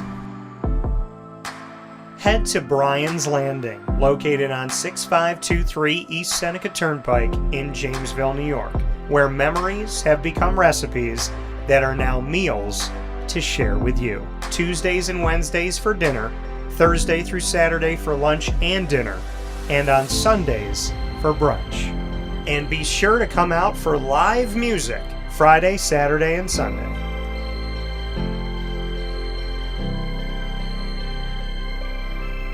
Here is a special message from Brian Bruno, owner of Servomation Refreshments Incorporated. I grew up in the family business, had the experience of working for a national food service company with thousands of employees, and as much as I enjoyed the experience I had, there's something about, owning my own company and be able to change the things I saw wrong with the industry firsthand, which is why I moved back to my hometown in Canastota, New York to launch Servomation. It was back in 2007. When we first started the business in 2007, really you didn't find any machines with credit card readers. There's a lack of variety in machines. You got stuck with basically whatever the vending company wanted to sell that day. There's a lot of inefficiencies in the business, and those were all things that we saw as opportunities, both from a customer level to improve and from an operating level to be more efficient. We've really been at the forefront of introducing retail technology into our space. We were doing self-checkout back in 2009 before it really became a national phenomenon. The whole point of it isn't to just improve the customer experience. It's to make it feel more like a retail environment where people don't have to be afraid of what they're buying behind glass. They don't have to be afraid of not being able to see the ingredients of the packages. It was an easy transaction from that standpoint. If we were to reinvent something, we wanted to make sure what we were making looked and felt more like a deli and not like something that you would traditionally see in a vending machine. I was tired of hearing for years the customers say the wheel of death because the vending machine would circle around with the same tuna salad in it. What we wanted to do was it really changed the perception of that food. So allowing customers to touch it, allowing customers to feel the weight of it, allowing customers to see the freshness of it, and also the variety of it really helps them change the perception and ultimately the value of what we bring to them. The point of differentiation you have to make is either in value or the quality. And I think on both of those fronts, Servomation has really, in large part, changed that value system for employees. So they no longer have to worry about bringing their food from home or having to leave their desk during the day and rush out to get back in time for their break to end. We're bringing something that they can count on in their break room every day, and they know it's going to be there, they know it's going to be fresh, and they don't have to worry about it being sold out or something that they don't enjoy. We've also heavily invested in flavored water machine, so you can get a glass of water with a fresh piece of fruit in it, along with bean to cup coffee machine. So there's not a day that goes by we're not surprised when we get customers that call us and say, we didn't know you could do all this. We're really lucky to have a strong group of dedicated employees. Most of our employees have been with us since inception. They're family to us, and people like doing business with people they like and trust. And I think the same thing goes for employees. In a day and an age where there's a lot of corporations that just look at an employee as a number and don't get to know them, that's just not the way I was raised or how I like to do business. So we're a little old-fashioned. We like getting close to our employees. We like knowing how we can help them. We like knowing how we can improve their lives, adjust their schedules, whatever it may be to help improve their quality of life. And we think in the end that makes for a happier employee. We're fortunate enough to have really grown over the last several years, and from Pennsylvania to Massachusetts to Connecticut, we really do have a strong connection, even though we're not in the rooms every day with these employees. There's not one single employee that we feel like we don't know, and certainly we know they can call us at any time, and they're definitely treated as family to us. I wake up every single day really excited to surprise our customers in a good way. The one thing I can tell you is I think that every one of our employees and every one of our customers will continue to be at the forefront of every decision we make. Find out how Servomation can help you and your business by going to servomation.com.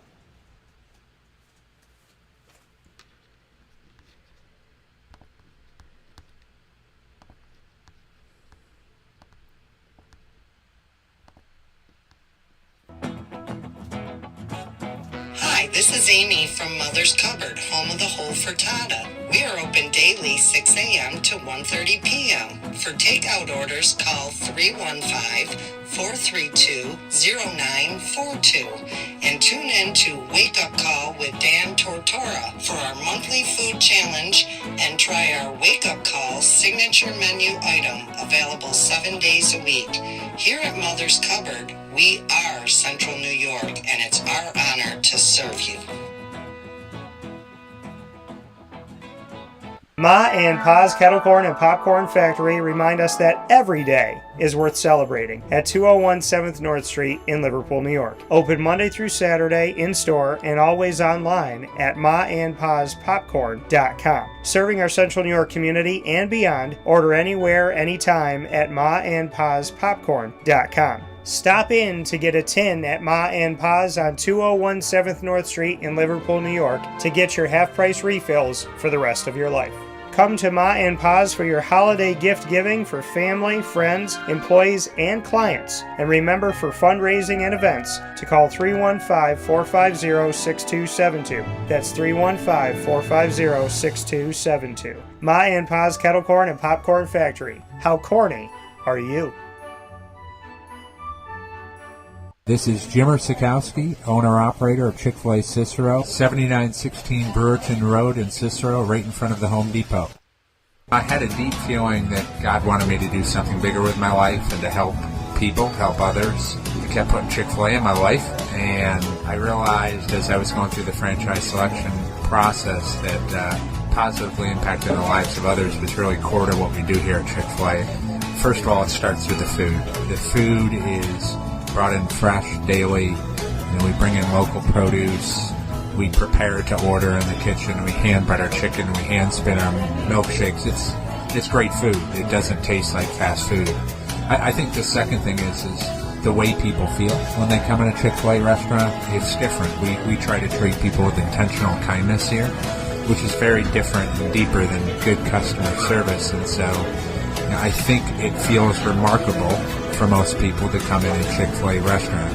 And then lastly, the impact that we try to have in the community is very different. It's a big part of the expectation of every operator of a Chick-fil-A restaurant is that they're actively engaged in their community, they're a leader in the community, and they're making a difference. When they realize that what we're striving to do is to shine a little light in their life, that's a very, very different experience than you will have in any other quick service restaurant. And it's that remarkable experience that I think people will emotionally connect with. And a welcome back here to Wake Up Call with Dan Tortora inside the Great Lakes Honda City Studios. Murph's about to see something at the same moment that you see it. This is for you, Murph, to honor the fact that you got to meet Mike Piazza, who is one of your heroes of your childhood. So I did this for you today. I got my Mets jersey. Yeah. So share with everyone. Attaboy. Yeah. So share with everybody here this morning how little kid Murph and big kid Murph got to come together in a moment over the weekend where you got to meet the mighty Mike Piazza. Well, Fanatics Fest has been was kind of the talk of the sports card hobby for like the last year, since they did it in August last year, and it was really cool because they had all these celebrities and athletes and everybody that was there all weekend long, and they had probably 200-300 people that were coming and signing autographs, doing photo ops, and everything. I mean, you had them walking all around and doing live shows and all sorts of different things. I can't really sit here and describe all of Fanatics Fest because I didn't see it all, but Yeah. it was pretty darn cool. But I drove to Jersey, took the train into the city. So I walked from Penn Station out to the Javits Center. And so I had a photo op with Piazza at 11, and then I had getting the jersey signed at 1:30. So basically it was, obviously you got to pay for it. So it set me back a couple $100, but I didn't really care.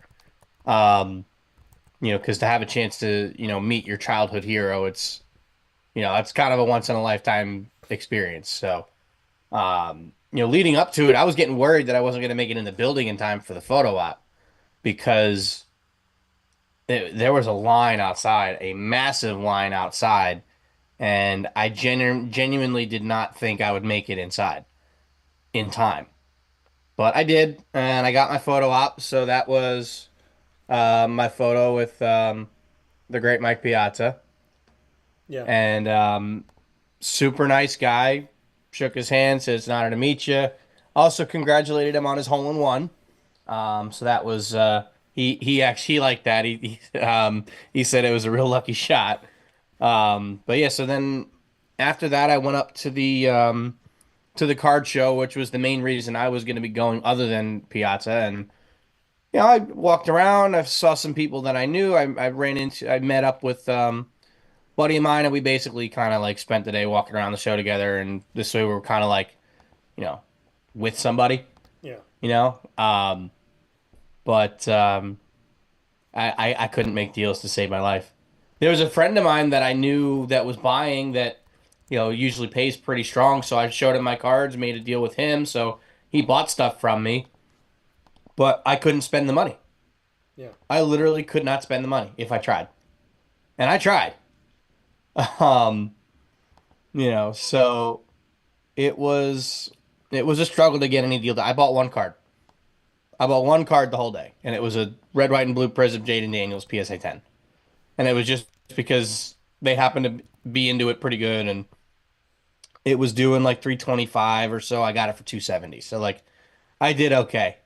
Yeah, that's a good look at it. And then later in the day, obviously that very jersey that I was wearing was the jersey that he signed. Yeah. Turn the Hold one on. a little bit so we can see I it. know. So yeah, come over. There it is. There's that white. There Yeah, we go. I love it because it's the white outline of the numbers, and then it's signed in white, which is really cool. It's in silver, yeah. Yeah, silver. So I had also bought a JSA authentication that I was gonna get for it. Yeah. And I was waiting on like the line to get the autograph. I got downstairs at maybe, 10 after 1 and it was 1:30. I waited in line for almost 90 minutes to get the autograph. And it wasn't his fault. It was people were there before me, had VIPs and whatnot and whatever, and get the jersey signed. Then I'm looking for the line to get the JSA, to get the authentication and everything. Yeah. And the line was wrapped around half the building, like downstairs. So I was like, yeah, I'm not doing this. I said something else, but I'm not gonna this is a family show. I'm not gonna say that. But I was like, yeah, no, that's not happening. And I just went back upstairs to the actual card show and Knowing you long enough, I'm pretty confident I know the exact words that you said. oh, I know. I'm pretty sure you know exactly what I said. But yeah, like it was not worth waiting in that line because I'm like, you know what? I'm just gonna go back upstairs and see more of the card show. And I ran into that guy, Sports Card Investor. I will say this, people, if you're gonna meet that guy at a show, Yeah. don't be rude. Just don't be rude. I was, he was making a deal with somebody or taking a picture with somebody. So I kind of waited off to the side, just, being respectful and everything. And he signed a couple autographs for a couple of people. And then these two people, granted, they're kids. So like, I get it with the kids, but they kind of came up to him and tapped him on the shoulder and asked for a picture while he was still talking to the other guys. And I just thought to myself, like, people, you need to teach your kids to be respectful. Like, you can't get on the kid for that, but that's on the parents. Like the parents need to teach the kids to be respectful. Yeah. I mean, the kid was maybe 12, but still, like you need to teach the kid to be respectful and wait his turn. And I actually have a story for you. So that that Anthony Richardson giant gator patch that I got from you, right? I actually brought that with me and he's a huge Gator fan. So I brought it with me and I showed it to him. I wasn't necessarily showing it to him to sell it to him, Yeah. but he kind of asked me if it has a price on it. And I was like, yeah. I was like, I mean, if you want it, I'd give it to you. I'd sell it to you. And then made a deal. And, so I did make a deal with him. So I no longer have that Richardson patch, but I will say this, it is going to somebody that I know will keep it and will never get rid of it. So I was kind of sad to see that one go, but that was kind of cool to, if I was going to sell it to anybody, it's like that's a guy you'd want to sell it to because he collects Gators. He's a big Gator fan and everything. So, for me, that's, like I said, I didn't go there with the intention of selling it, but Yeah. he kind of made me in a way, he made me an offer I couldn't refuse. So, so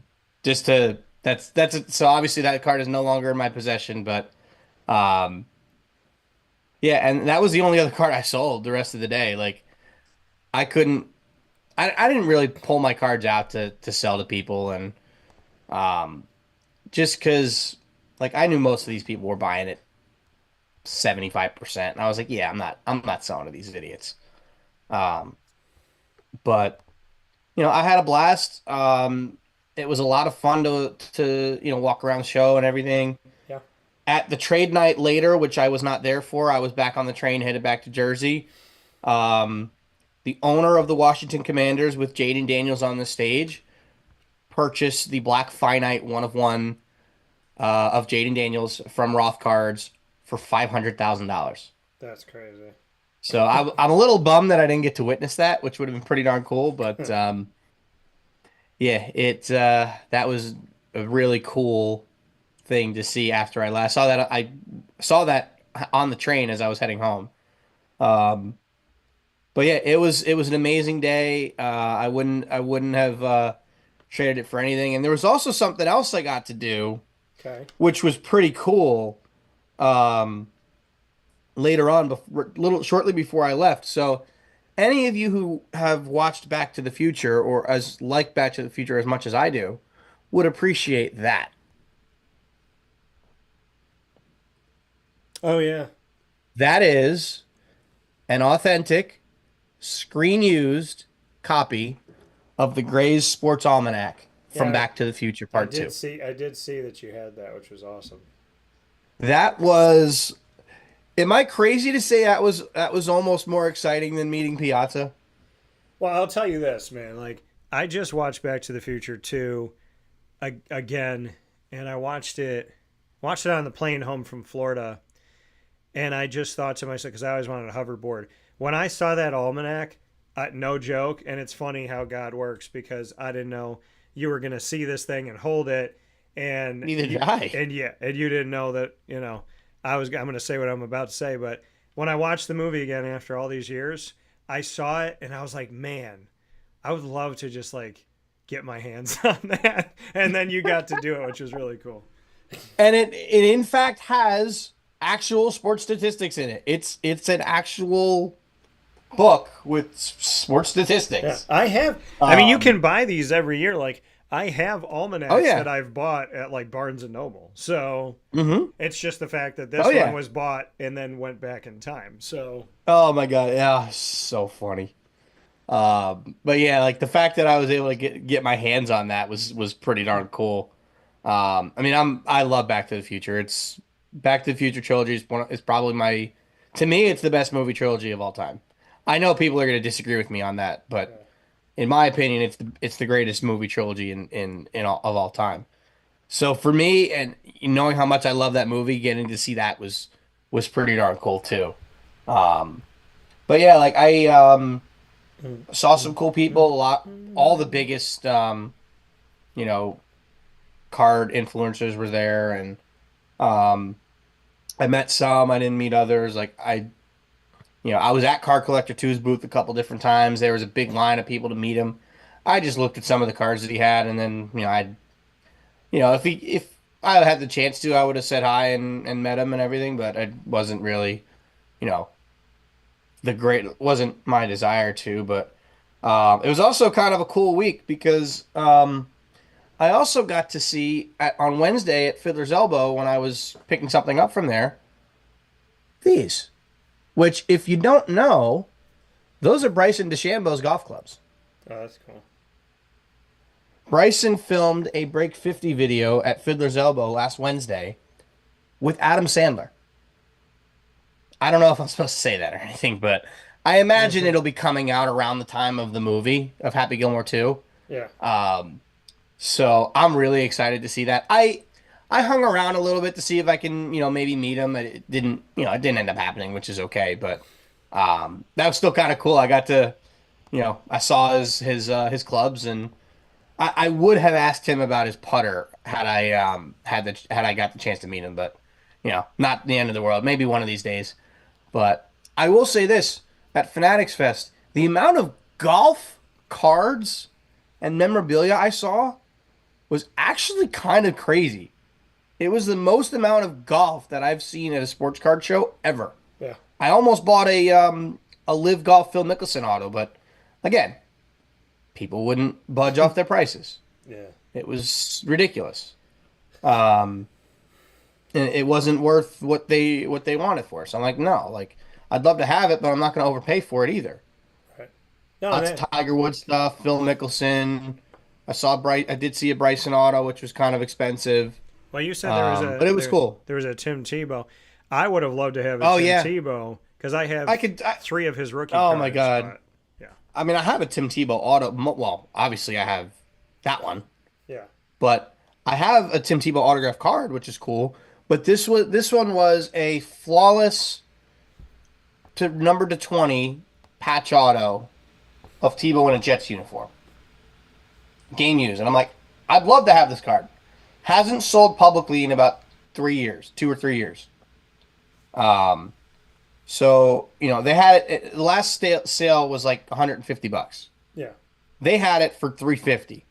I said to him, like, is there any way we could get to like some sort of reasonable number here? Like, I know it hasn't sold in a couple of years.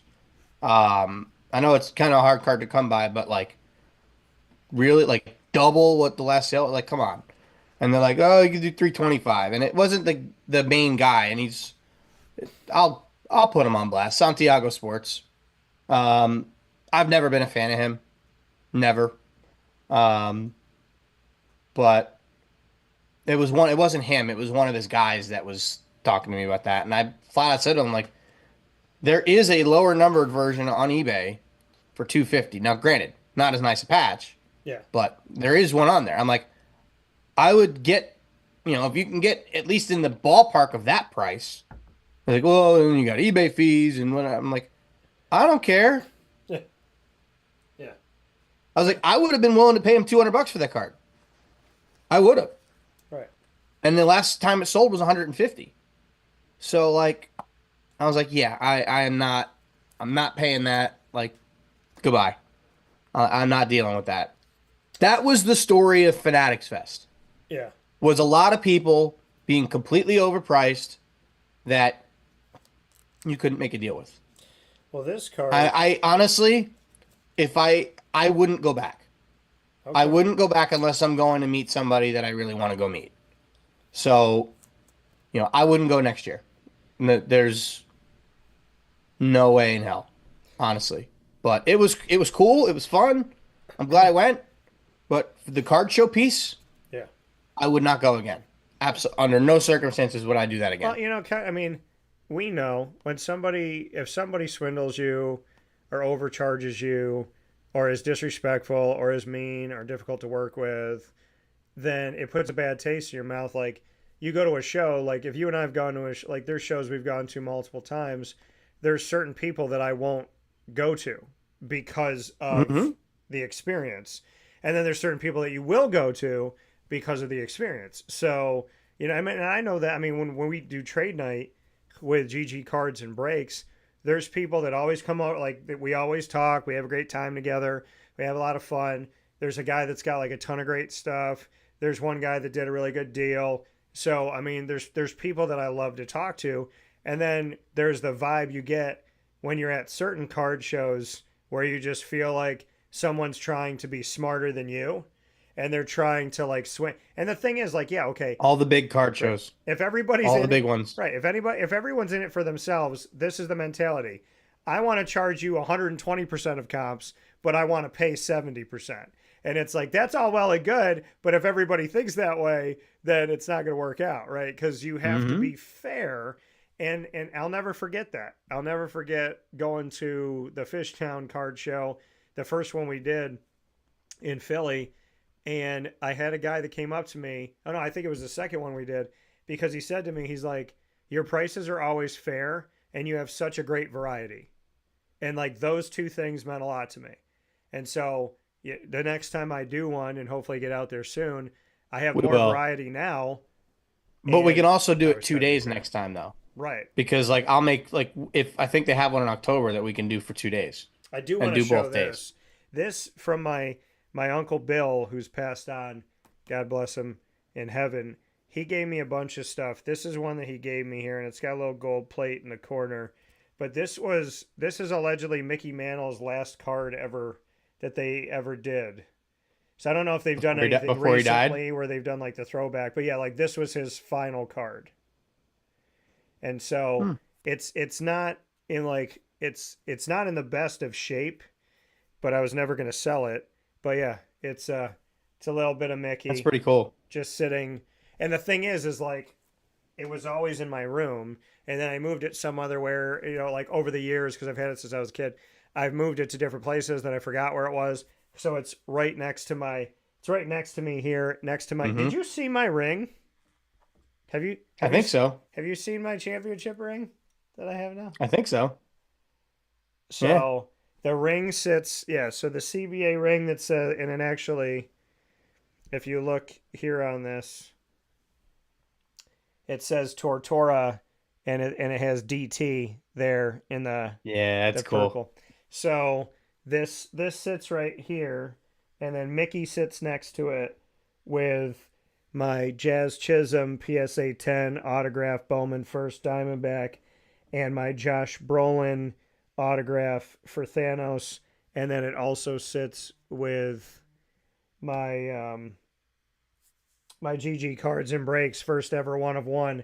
But the cool thing about these cards, and I might have shown this before, but I bought the Punisher one from GG Cards and Breaks, but if you look at them, they both have the actor's autograph and then the name of the character they played below it. So this one says, this one is the one I got from GG Cards and Breaks. It says Thomas Jane Punisher, and this one I had personally signed and authenticated at New York Comic Con, which has Josh Brolin's autograph, and then it says Thanos. The cool thing here is it's Josh Brolin Thanos, and at the bottom it's Josh Brolin Thanos, so it mirrors it.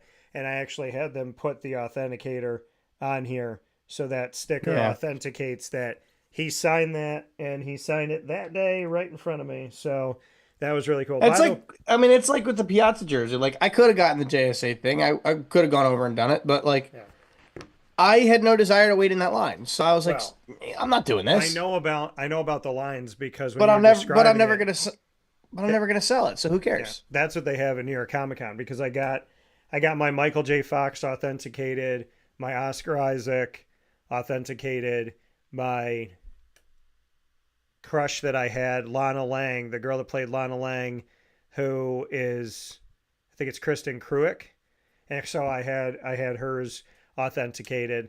But yeah, I mean, when you were describing it, I was thinking about New York Comic Con, because when you walk into New York Comic Con, they have an autographing area, and there's all different. Is it upstairs or downstairs? So it's because they did the autos and photos and stuff downstairs. Yeah, so this is downstairs, got its own room, and there's all these people signing autographs, and then right when you walk in, there's the authenticator places. So you bring it to them, and like you can buy sleeves to put it in and all that stuff, and then when you get it authenticated, you drop it off, you pay per item, and they put like your name on everything, and you could drop off as many things as you want. I mean, and here at these events, people are dropping off giant swords, staffs, pop figures, all different kinds of stuff, and pictures and whatnot, and they authenticate each of them individually, and then they give everything back to you. So it's actually really cool. But when you were describing it, I was thinking about what people don't know is that you stand in line to get the autograph, and then you have to stand in line to authenticate. Well, this one, at least, like, they were doing, like, basically it wasn't much of a wait, because they were basically, everything was signed there, so it's just sticker on it, give you the thing, go. Like, I just didn't feel like waiting in the line. But, like, I didn't need an authentication on that. I'm never selling that jersey. Yeah. That's, like, that'll get framed at the next Philly show, and it'll eventually go on my wall. Like, that is something that I will have that forever. Yeah. Like, it's always going to come with me. Like, that will probably take the place of this jersey, of my college jersey. Okay. So, like, I'll probably keep Tebow there. The Langford jersey's over here. I'd probably move some of that because I want to have, like, because I got to get those two framed, the Piazza jersey framed. I'm going to be meeting Edwin Diaz at some point in July and getting a jersey signed, so I'm going to get that one framed. And kind of almost have the whole room, in a way, start to get out. Now, granted, that is if we are still living in this house. I don't know if that's going to be the case anymore, but, regardless, I'll have all these jerseys signed and displayed and everything. Like, I'm getting them in cases, and, because the Reyes one came out great. I just don't have it up on the wall yet. But the guy that did the Reyes jersey, I'm gonna have him do all the other jerseys too, and he does an excellent job. So I have no problem with giving him those to take care of for me and everything. So Yeah. No, and the thing is like you having that, and I mean, listen, everything in this studio has a meaning and has a reason why it's here. Everything in your studio has a reason and a purpose. So it's really cool to see that. And for me personally, I'm happy that you got to meet Mike Piazza because he's your guy. He's somebody that you got a PC collection of, somebody that you care about. huge. And to me, it's like Fanatics Fest. Yeah, it's all well and good. You want to buy stuff and sell stuff, but ultimately you went there to see him. So Yeah, that's the reason I went. the fact that Cost me $500 to go to that show, right? just to meet him. Now, granted, I did other things, but and also I stopped at I think it's Don Pepe's at Penn Station. Yeah. Phenomenal pizza. Okay. Phenomenal pizza. It was. I hadn't eaten anything. I didn't eat anything at Fanatics Fest. I lied. I got a pretzel and a soda. And which is also what Murph eats at Fishtown Card Show. So it's a pretzel and a soda. Everything else was ungodly expensive. Yeah. It's like, just funny because when we've gone there, we eat the giant pretzel. But that's and all the they soda. have. Well, because But that's that's right literally around. all they have. It's right around the corner for us. But it's also all they have. Well, they have other stuff, but you have to like leave the show. Not floor. really. You got to leave. Well, the yeah, show you got to floor leave and the get show. burgers and all that stuff. Yeah. Exactly, and I wasn't doing that. Like the Philly show, I'll usually get like chicken tenders and fries, or a burger, or pizza, or whatever they have there. But like I knew full well I wanted to grab pizza from Penn Station on the way back. So I was like, all right, let me not go crazy. Like I got something to help hold me over, and then once I got back to Penn Station, I went straight down and to Don Pepe's and got pizza, and it was phenomenal. I sometimes forget just how good pizza in New York City is because it was cooked perfectly. And like anybody that watches like the Dave Portnoy pizza reviews and whatnot, like he likes the coal fire where it's like basically burnt underneath and crunchy and everything. Like I don't like that. Yeah. But but I also think pizza should have a little bit of like structure to it. I mean, this one was basically a fresh pie that they didn't have to reheat it.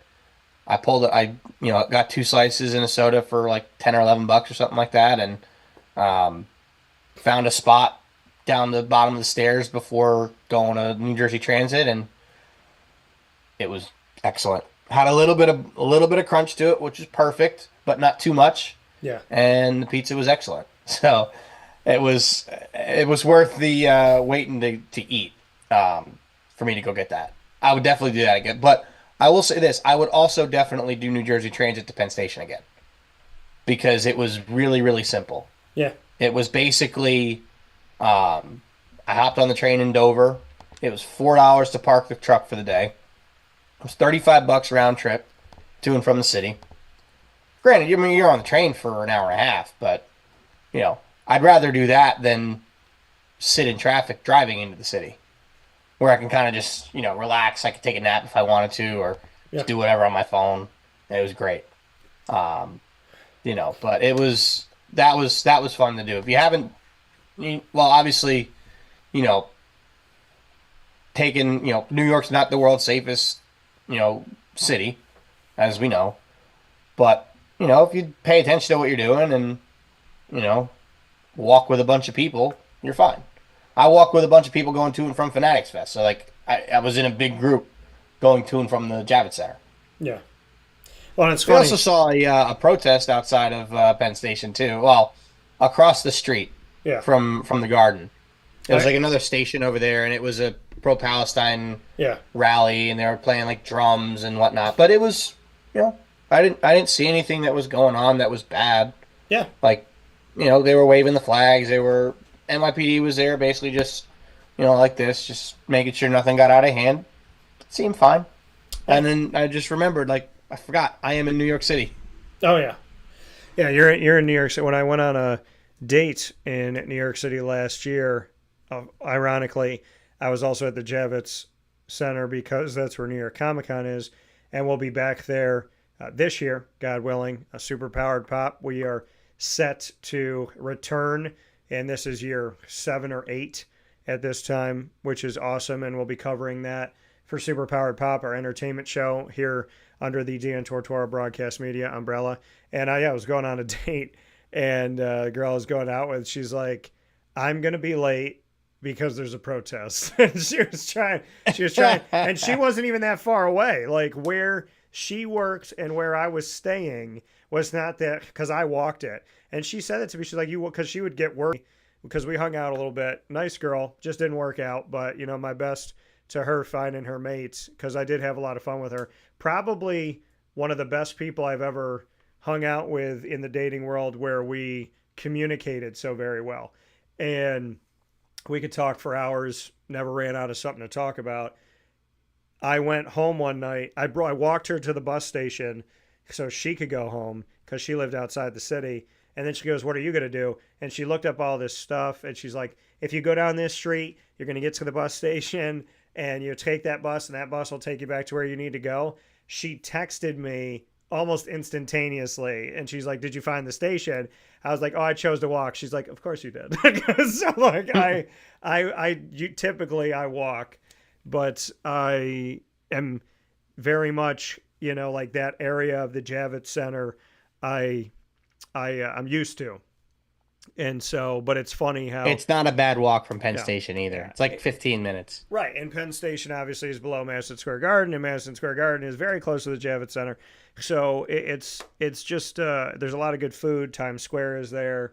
A lot of great things to do. I had no desire to go to Times Square. Times Square now is different. Times Square now is not. You talk to the locals there, and people, the media's lying about this, and Fox said this, and I'm like, I talk to people that are living there, and they're like, nah, Dan, this is happening.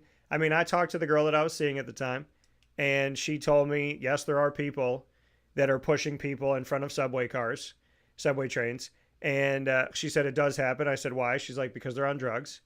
And I did talk to an Uber driver who's from the Dominican Republic, and he talked to me about Times Square and about people being violent there and little kids stabbing people, during the day.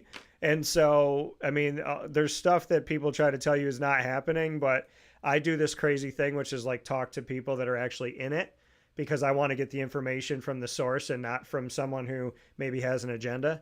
So being in New York City, there are things about New York City right now that you need to understand. And there's certain parts that a lot of tourists go to that they have to understand are being utilized right now for pickpocketing, potential violence. And for the record, I usually keep my wallet in my back pocket. I put it in my front left pocket and had my hands on it the entire walk to and from. Yeah, well, Murph doesn't mess around. Murph does not. Yeah. Murph does not. I also had like $1,000 on me, and I was like, I'm not getting jumped for that. That's why Murph was pissed. I just need to get back there. That's why Murph was so mad. He came to New York City. He tried to give y'all money, and you didn't take it. So, I couldn't spend the money. Which is crazy. And you know what, Murph? Your $1,000, if everybody brought $1,000 to New York City and traveled in and spent that money and spent it wisely and spent it well, there might be a chance that New York City's crazy spending would go down a little bit, and that maybe upstate New York could stop bailing them out. So, Murph, we need more Fanatic Fests where you could spend good money. We need that money to go back into the economy, and we need that economy to bring upstate New York's taxes down. Well, as of right now, I will not be going next year. I know. I know. Yeah. I would need Tim Tebow to be there. I would need Tiger Woods to be there. Like, I would need a big name that I would want to go meet for me to be willing to go again.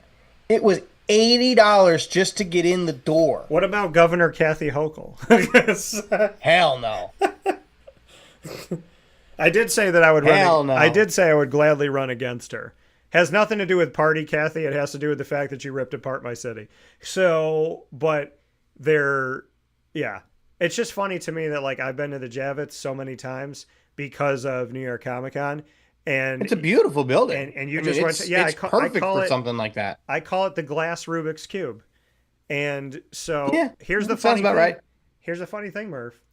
You and I and Hillary Clinton have something in common. We have all been God. to the wait for it. We have all been to the Javits Center. I have done my show from there. You have been at a show from there, and Hillary Clinton failed to come and meet her supporters when she lost the election when they were there. So the difference between you and I and Hillary Clinton is we all have a connection to the Javits Center, but you and I both We showed up. We showed up. so, Oh my God, it's funny. so, quick note here on a few things before we hop out. The NBA had a massive trade. I guess Kevin Durant couldn't let the finals be the focus for. You know where he was for all when of he found yesterday. out? Go ahead. He was at Fanatics Fest when he found out. Which is crazy. So Durant gets traded. He's staying in the Western Conference. He is going for where he spent most of his career. Kevin Durant is going from the Phoenix Suns to the Houston Rockets. This is the deal. So the Houston Rockets are getting Kevin Durant. What they are giving up is a lot of things. The Houston Rockets, in getting Kevin Durant, are giving the Phoenix Suns Jalen Green, Dylan Brooks, as well as the 10th pick in this year's draft, which is in the first round of the 2025 draft, a lottery pick, and 5 total second-round picks. All of those are going for KD, Kevin Durant going to Houston. Here's the weird thing. Never won a championship with James Harden on the Thunder, and will not win a championship with James Harden on the Rockets because they missed each other. Harden was a Rocket for a while. Now he's a Clipper, and Kevin Durant is now a Houston Rocket. So that is one of the biggest things that happened in the sports world in its entirety yesterday. Murph, your thoughts on this? Is Kevin Durant, I know that you don't typically watch the NBA, but you know who he is. Is he a factor in this thing now to give up? I mean, they got him and gave up a ton of stuff. This wasn't Kevin Durant plus this, plus this, plus that. It was straight up, let's get Kevin Durant, and then we're going to give away a ton of picks of the future. We're going to give up our lottery pick for him, and we're going to give up 2 of our players on this team. So obviously Houston's got more moves to make. They're not going to do it through the draft, but Houston's going to have to figure out who they can bring in. Kevin Durant is a lightning rod. You would imagine that some veterans would like to play with this guy as well as some young players. So we'll see what Houston does to assess the situation. But please keep in mind, the Oklahoma City Thunder were the best team in the West and the best team in the country this year. Houston was right behind them. So this is a move to try and be an adversary to the Thunder and anybody in the West. But obviously, Houston has to go find more people now. Yeah, I mean, to be honest with you, I don't know that Houston gave up enough. I mean, second round picks in the NBA mean nothing. The amount of guys that come out and are good from the second round in the NBA are very, very, very small. So the fact that they gave up 5 second round picks, I don't think they lose any sleep over that. If it was 5 first round picks, that's a different story. Yeah. But it is weird, though. You know, Kevin Durant's been on a lot of teams in his career. Yeah. Like he's played for the Thunder, he played for the Warriors, he played for the Nets, he played for the Suns, and now he's gonna be playing for the Rockets. Yeah. Like, this is a guy who's gonna go down as probably one of the top 10 best players in the history of the NBA.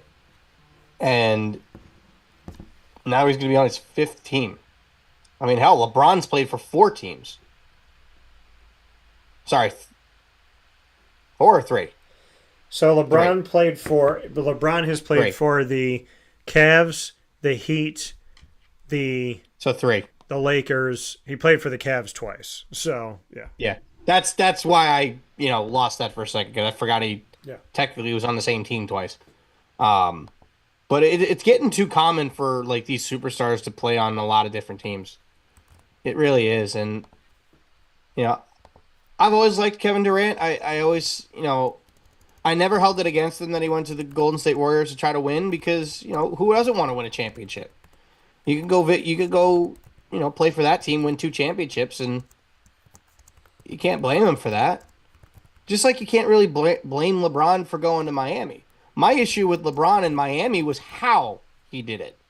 The hour-long TV special thinking, oh, I'm the greatest guy, I'm the greatest player in the world, and I'm going to take my talents to South Beach. Like, I hated the way that whole thing happened. Kevin Durant just signed with the Warriors. Kevin Durant signed an extension with the Thunder.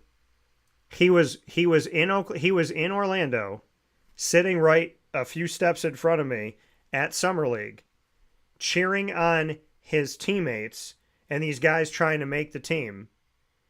Silent, just being there to celebrate them, and then flew back to Oklahoma City, signed an extension, and then went back to work. Like, that's Kevin Durant. LeBron James is let's make a primetime special, and then let's change the scope of how people do things. So now kids are so excited to be me, because LeBron's me. Where Kevin Durant, whatever people think about Kevin Durant, again, being in the room versus talking about something that you don't know anything about, I saw him sitting there supporting his team in silence, just being there for them. It wasn't about him to come to Summer League. Hanging out in Orlando, cheering on his teammates, flies away, signs his deal, and it's like, oh yeah, like he just like flew out. I didn't know he was flying out or what he was doing. I know what his schedule was. Flies out, sits there with the front office of Oklahoma City, signs an extension, smiles, and goes back to work. So I am a Kevin Durant fan. I respect Kevin Durant, and I hope that Kevin Durant plays until he doesn't want to play anymore. And I really do hope he's got another shot at a title. I do too, and Houston might be a team to do it on, but we'll see. I mean, since Harden left, it hasn't really been the same. I mean, with James Harden, they were near the top of the West every single year, and that was back around the time I actually followed basketball. Yeah, not that I don't follow it now, but like I just don't watch it. I got no desire to watch it after what transpired in 2020. But it's one of those things where he's a great player. He's a he's going to be first ballot Hall of Famer. Yeah. What comes next? I mean, he will always be in LeBron's shadow. He's always going to be a guy that is thought of as like the second best player of his generation. And he is. Anybody that's trying to say that there's somebody better than Kevin Durant from that generation is, they're just kidding themselves. He was drafted, I believe, in 2007. So he's 4 draft classes after LeBron. I think he's 4 or 5 years younger than LeBron. I don't remember off the top of my head. But he's going to keep playing for a long time. I mean, people thought after the Achilles injury he was going to be done. He thought he was going to be done, but he's still going to be around. He's still going to be, I still think I would not be shocked if there's a world in which he goes back to Oklahoma City to end his career. Yeah. I think that'd be cool to see everything come full circle. Yeah. But ultimately that'll be his call, and I don't know how long he's going to be with the Rockets, but it'll be fun to watch for him. He's always been a great player. He's always been a guy I've loved watching, and I'm happy for him, and getting to see him continue to play and hopefully continue to play at a high level. Yeah, I mean that's the hope, right? Is that he stays healthy, he gets to play as long as he wants to, and then we get to see success come from him. The question is going to be now is what they're going to do in Houston to assemble a team together, essentially, and what that team is exactly going to look like, which will be exciting to see here in this offseason. Now, beyond that, to get to a couple other notes here before Murph and I hop out on Wake Up Call with Dan Tortora, where sports meets life, we have a sad thing to talk about, and then we have this thing to talk about that we've talked about already. We're going to address these in our final moments of Wake Up Call this morning as we give you extra time, under promise, over deliver. We're back right after this inside the Great Lakes Honda City Studios. Stay with us.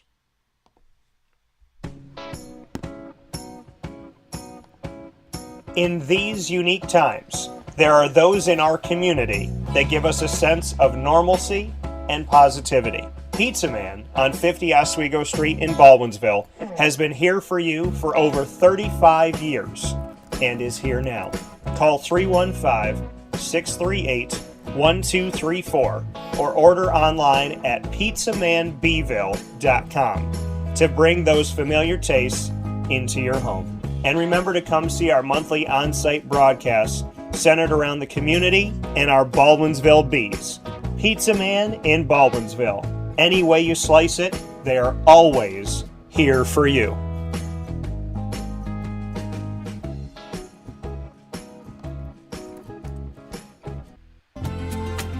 Looking for your next ride? Look no further than Great Lakes Honda City, located on 7140 Henry Clay Boulevard in Liverpool, New York. Serving our community for decades, their new and pre-owned vast array of vehicles are available to you Monday through Saturday on site. To search from home, shop at GreatLakesHondaCity.com. Call 315-365-5576 to set up an appointment. That's 315-365-5576 for Great Lakes Honda City, 7140 Henry Clay Boulevard in Liverpool, New York. Great cars, great people, Great Lakes.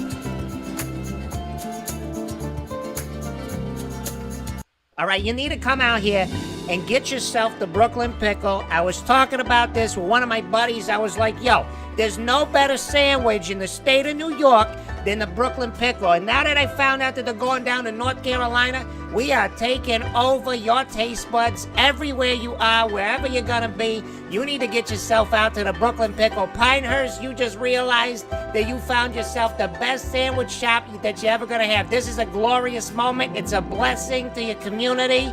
You're welcome. Brooklyn in the house, baby. Go over to the Brooklyn Pickle. You already know what it is. You heard the man. Head to Brooklyn Pickle Pinehurst on 1788 Old Morgantown Road in Southern Pines, North Carolina.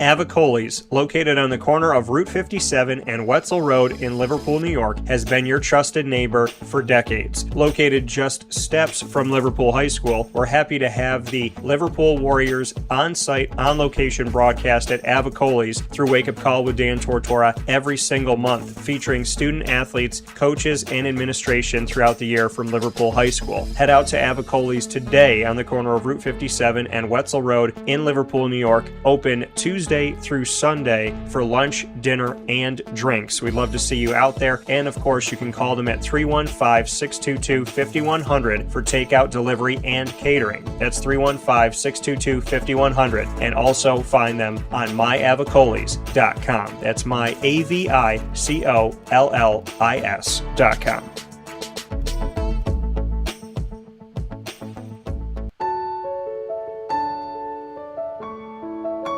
Having peace of mind when you're out of town that your furry-loving friend is safe and sound means taking them to Canine Campground, because we all know that when it comes to the love of our pets, it goes well beyond the call of duty to make sure they're safe and sound. Right, Lily? So take a ride to 242 Johnson Street in East Syracuse, New York, and see Canine Campground and where your dog will be staying, in the classic cabin, the executive cabin, the grand cabin, or of course the luxury cabin, because if you know Lily, you know she loves luxury. Now you don't have to wait to the last minute to find a family member or a friend that'll take your dog for a few days. Call Canine Campground at 315-299-4013. That's 315-299-4013. Their drop-off and pickup times are Monday through Sunday. Check K9campground.com for more information. That's the letter K, the number 9, and campground spelled with a K.com. K9campground.com. When you're going out of town, bring your dog to Canine Campground.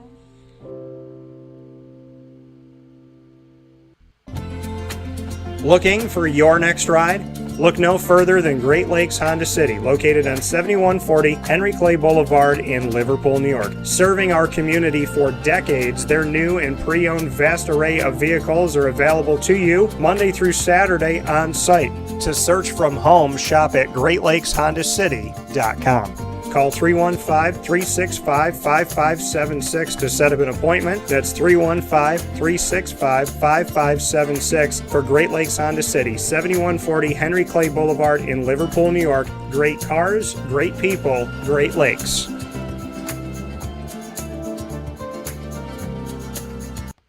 Carvel DeWitt, it's what happy tastes like. Do you know why? Because we make ice cream. Creamy, rich, flavorful ice cream. Not yogurt or iced milk like some of our competitors. Ice cream. Fresh, by hand, daily. For the calorie conscious, we have something new for you. Our new Carvelite. Same great flavor, creaminess, and texture of our regular ice cream with only 35 calories an ounce. So whether you want an ice cream cake, flying saucer, dasher, carvalanche, hard or soft ice cream, we will satisfy your craving with our fresh, handmade regular or new Carvelite ice cream. Carvel DeWitt. It's what happy tastes like.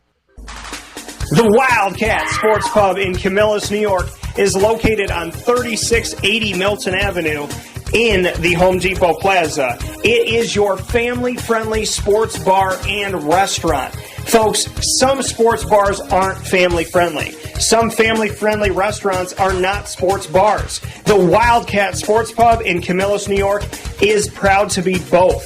It is that marriage that you've been looking for years. The Wildcat Sports Pub is your home base for your sports bar and restaurant needs, games for the kids, indoor and outdoor activities, and enough things on the menu to come back every single week and get to try something new. They're open Sundays from noon to 8 p.m., Monday through Wednesday, 11 a.m. to 11 p.m., and Thursday through Saturday from 11 a.m. to midnight. For reservations and party information, call 315-487-2222 for the Wildcat family-friendly sports pub and restaurant.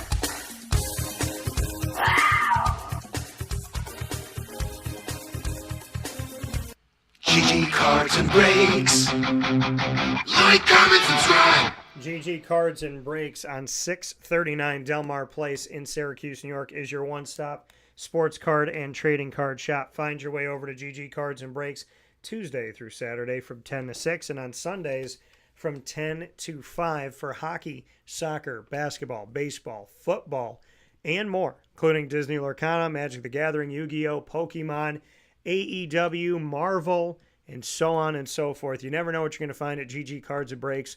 It's like opening up a gift on Christmas morning every single week. Head over there today. Let them know the Wake Up Call sent you. They are closed on Monday, so if you're watching live, then head over tomorrow. But you know what I mean. Head over there to GG Cards and Breaks. They have everything to protect your cards. They also have different showcases for your cards, as well as the one-touch cases, the protective sleeves, all different types of sleeves, top loaders, binders, everything you need, different size boxes to travel with the cards. If you've never collected a card one time in your life, GG Cards and Breaks, you'll go in there and walk out like you're a veteran. That's how good their staff is. That's how awesome their products are. And that's how complete of a shop that they are. Go and see them today and go be a big kid. 639 Delmar Place in Syracuse, New York. GG Cards and Breaks. With that being said, Murphalation is here with me. We got a couple more things to discuss this morning on the show. One of them being very sad. So, getting into something that happened that's very unfortunate. Three passed away and 70 were more than 70 injured in Algeria in a stadium fall. 3 spectators passed away and more than 70 were injured after falling from the upper stand of a stadium following MC Alger's second straight Algerian top flight title win, the Algerian Ministry of Health stated yesterday.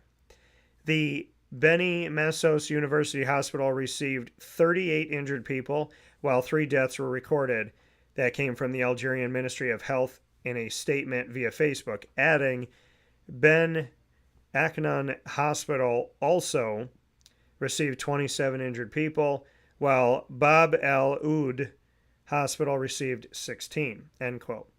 Algerian President, and I'm going to do my best with this, so my apologies if I say it wrong, Abdelmajid Tebboune offered his condolences and wishes a speedy recovery. Thank you for the injured. He said, quote, "It is with great sadness and sorrow and with hearts that we received the news of our supporter Yunus Amgouzi, who passed away after falling from the upper stands," end quote. That came from MC Algier said earlier in an Instagram post. The club had yet to comment on the time of this. So obviously really sad to see something like this happen at any stadium. And I mean, Murph, we talk about infrastructure all the time, and it's a term that's used so much by politicians, but the importance of having sturdy stadiums, roads, bridges, highways, churches that, people are obviously safe is incredibly important. And unfortunately, at a time where people should be celebrating, we're also mourning the deaths of a few and nursing the injuries of others, and prayers go out to every single one of them. Yeah, it's a horrible thing, and these people were just there to celebrate their team winning, and then 3 are dead and 70 more are hurt. That's, I think, something that the stadium's got to make sure that it's a little bit more sturdy, and that they take care of it and make sure that nobody's going to get themselves hurt again. Yeah, and speaking of being sturdy and will you be hurt again, the Boston Red Sox were winning with Rafael Devers. They let him go. At a time where they had won the majority of their games within a certain stretch of time, I think they had won like 9 of 10 or something close to that. They swept the Yankees, which nobody had done all season up to that point, and they traded away Rafael Devers to get rid of and they got rid of all of his contract, and they brought in some prospects. Well, the question becomes now, is this going to go down as a good decision or a stupid decision? Now, in the eyes of those that had feelings and thoughts that Devers was an issue in the locker room, then this could be looked at as a good decision. If he ends up fitting in the locker room of San Francisco, this is where we'll take a step back and look at it and say, okay, was the marriage with Boston not great on both sides and not just Devers? Because what you hear is that Devers didn't want to switch positions and he was being difficult and seemingly about himself. But if he does fit in San Francisco, the question becomes, how does he fit in that room and not in the other room? So we will see what happens here. As he had a home run in his first game against the Red Sox too. Yeah. So and so this is, and I want to go back. So Devers trade only heightened the intrigue. Front office officials from other teams mostly lauded the deal for Boston, looking at San Francisco's willingness to take on the remaining $254 million over the next 8+ seasons as a win for the Red Sox. But models exist to strip the emotion out of decision-making and use decades of history and dozens of other input about players' skills gleaned from the cameras that track their every move to objectively analyze. There is no accounting for a fan base's adoration of a player. One rival official said, quote, Boston absolutely botched this entire Devers situation, and somehow it all resulted in them getting to dump what was both an underwater contract and a distraction while also getting a bunch of value back in return. It was like, oops, we overpaid for a decade of our bat-only star, pissed him off publicly, then continued to bungle every subsequent opportunity to get things right. Why don't you give us a controllable mid-rotation starter and your first-round pick from last year and help us get out of it, end quote. At the same time, a rival general manager said, quote, these are the Boston effing Red Sox. You don't trade your stars, end quote. So, Murph, now that we've had some time to think about it, and like you said, Devers homered when he stepped up to the bat for the Giants, thoughts? So the more I'm reading about this, the more I'm starting to think that the Red Sox might have actually been the guilty party here. It seems more and more like what the Red Sox were telling Devers and then what actually happened were two different things. Like they were telling him that you're our third baseman, you're not going to have to move. Now we want you to DH. Like almost like they were just telling him what he wants to hear. Yeah. And that they didn't really have a good, thing about it, like what he's going to be doing. Yeah. And couldn't make up their minds. So I don't know. I think that remains to be seen. I think as we get more information about this, we're starting to find out that it might not have been all Devers. Yeah. So obviously my opinion on this has changed in the last week or so. Because I believe the trade was made that Monday afternoon after we talked about it. So it was, it's interesting. I think we need to see more about what actually happened, and I think Devers will talk about it. I think he started to talk about it a little bit with the Giants, but he's more so focused on, trying to help them win. And, if he does what he's been doing with Boston all year, outside of those first 2 weeks or so, the Giants are going to be scary. Yeah. I mean, if he's just their DH, they're just going to be scary. That's a team that really needed a big bat. Yeah. And they finally got one. Well, and the thing is, they've been chasing the Dodgers like everybody's been doing inside of the NL West and is used to doing over these last few years. And they continue to do that, and having another bat to do it can be helpful. Chuba, I do want to get to this too as well. And again, with just to sit on the Devers situation for a second, when you hear from the outside looking in, and like I say here on the show, this is hearsay. It's not something that you and I know for a fact. We're not in the clubhouse. We haven't seen it personally happen. Mm-hmm. In the Jalen Ramsey situation, I was in the locker room. I was around the team. So there was instances where I was there and, I was there and then I would go and watch NFL Network and see that interview that he was doing after I was in the room.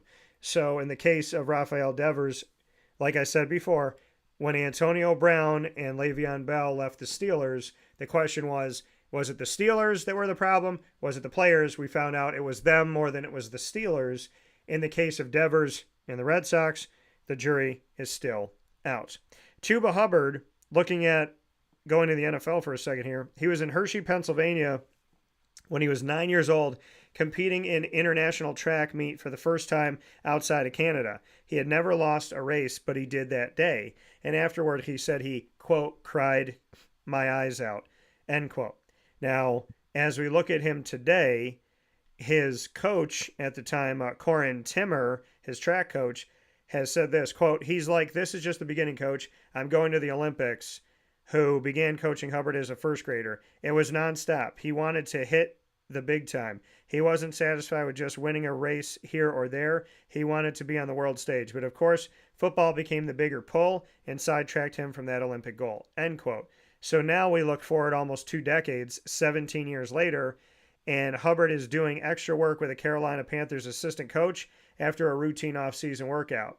He's showing the work ethic Timmer saw every day for track in Edmonton, Alberta, only now it's of a desire to be the best running back he can be. So as we look to the 2028 Summer Olympics in Los Angeles, there could be something that brings it all full circle. Chuba Hubbard told ESPN when asked if he wanted to represent Canada, quote, hell yeah. I don't know the process or anything, but I plan to still be in this league and thrive in 2028. So if they want me to become a part of it, it would be an honor, end quote. He's a 2021 fourth-round draft pick, and now he could be looking at playing flag football in the Olympics. He had a career-high 1,195 rushing yards in 2024, despite missing the final 2 games with knee and calf injuries. He signed a 4-year, $33.2 million contract in November of this past year. Now, quote, he sets a standard for the running back room and certainly for the offense, even in the walkthroughs, end quote, said Carolina coach Dave Canales. Quote, he knows what we're looking for and how we want to feel, so he just kind of champions the cause, end quote. So we shall see what happens here. Hubbard's first goal was to become an Olympic champion as a sprinter, began in elementary school and junior high when he was setting Canadian records in the 100 and 200 meters for the Edmonton Olympic Track and Field Club. Now we're looking at a world where we could see him in flag football in the Olympics. So there will be competition beyond NFL players as Canada has a national flag football team and they have the CFL. So we'll see what happens here with Chuba Hubbard. But I do want to look at the names. So Hubbard didn't hesitate to rattle off a list of NFL players from Canada. Javon Holland, a safety for the Giants. Dean Leonard, a cornerback for the Chargers. Jesse Luketa, a linebacker for the Cardinals. Benjamin St. Just, a cornerback for the Chargers. Twin Sidney Brown, a safety for the Eagles. And Chase Brown, a running back for the Bengals. And Neville Gallimore, nose tackle for the Colts. He said, quote, "There's so many guys now, all the guys that I grew up with that made it into the league. Even younger guys now that are coming up, I feel like that would lead the charge," end quote. So the excitement here that Chuba Hubbard, who used to be a track guy, who wanted to go to the Olympics, became an NFL player who now can go to the Olympics with flag football in 2028 when they come to Los Angeles, would be pretty cool to see Chuba Hubbard start in track, then choose football over track, and then through football become an Olympic gold medalist, which would bring everything together for him and write a pretty incredible story for him. And he would obviously be doing it for the Canadian national team. What do you think, Murph? That'd be pretty cool. He's a guy that, has wanted to go to the Olympics, and, if he gets to go to the Olympics in a different sport than the sport that he got to, play in the NFL and now the CFL for, I'm sure that would be an awesome experience for him. So, it'd be fun to see. I'm really looking forward to the flag football at the Summer Olympics in 2028. Now, granted, this is 3 years from now, so we have no idea what that team's going to look like. Yeah. So, is it something where we're going to have the guys of today? Like, do we want Joe Burrow or Lamar Jackson at quarterback, or are we going to want Arch Manning when he comes into the NFL, or maybe Mahomes, or maybe you just get Tom Brady to do it at 50 years old or something like that? Even though I know he probably wouldn't. But it's going to be fun to watch. I'm very much looking forward to it. But let's not glance over the Winter Olympics, though. I love me some skiing and snowboarding in the Winter Olympics. So I'm looking forward more so to that first. Yeah, and it'll be exciting. I mean, we look at the fact that baseball is going to be returning to the Olympics. So please let MLB players play. So that's going give to us be 2 weeks off and let MLB players play. And the thing, I mean, here it is. And this is reality, folks. I mean, the Olympics, when you can represent your country, your place of origin, you want the best of the best to be in there because you want it to be a fair fight.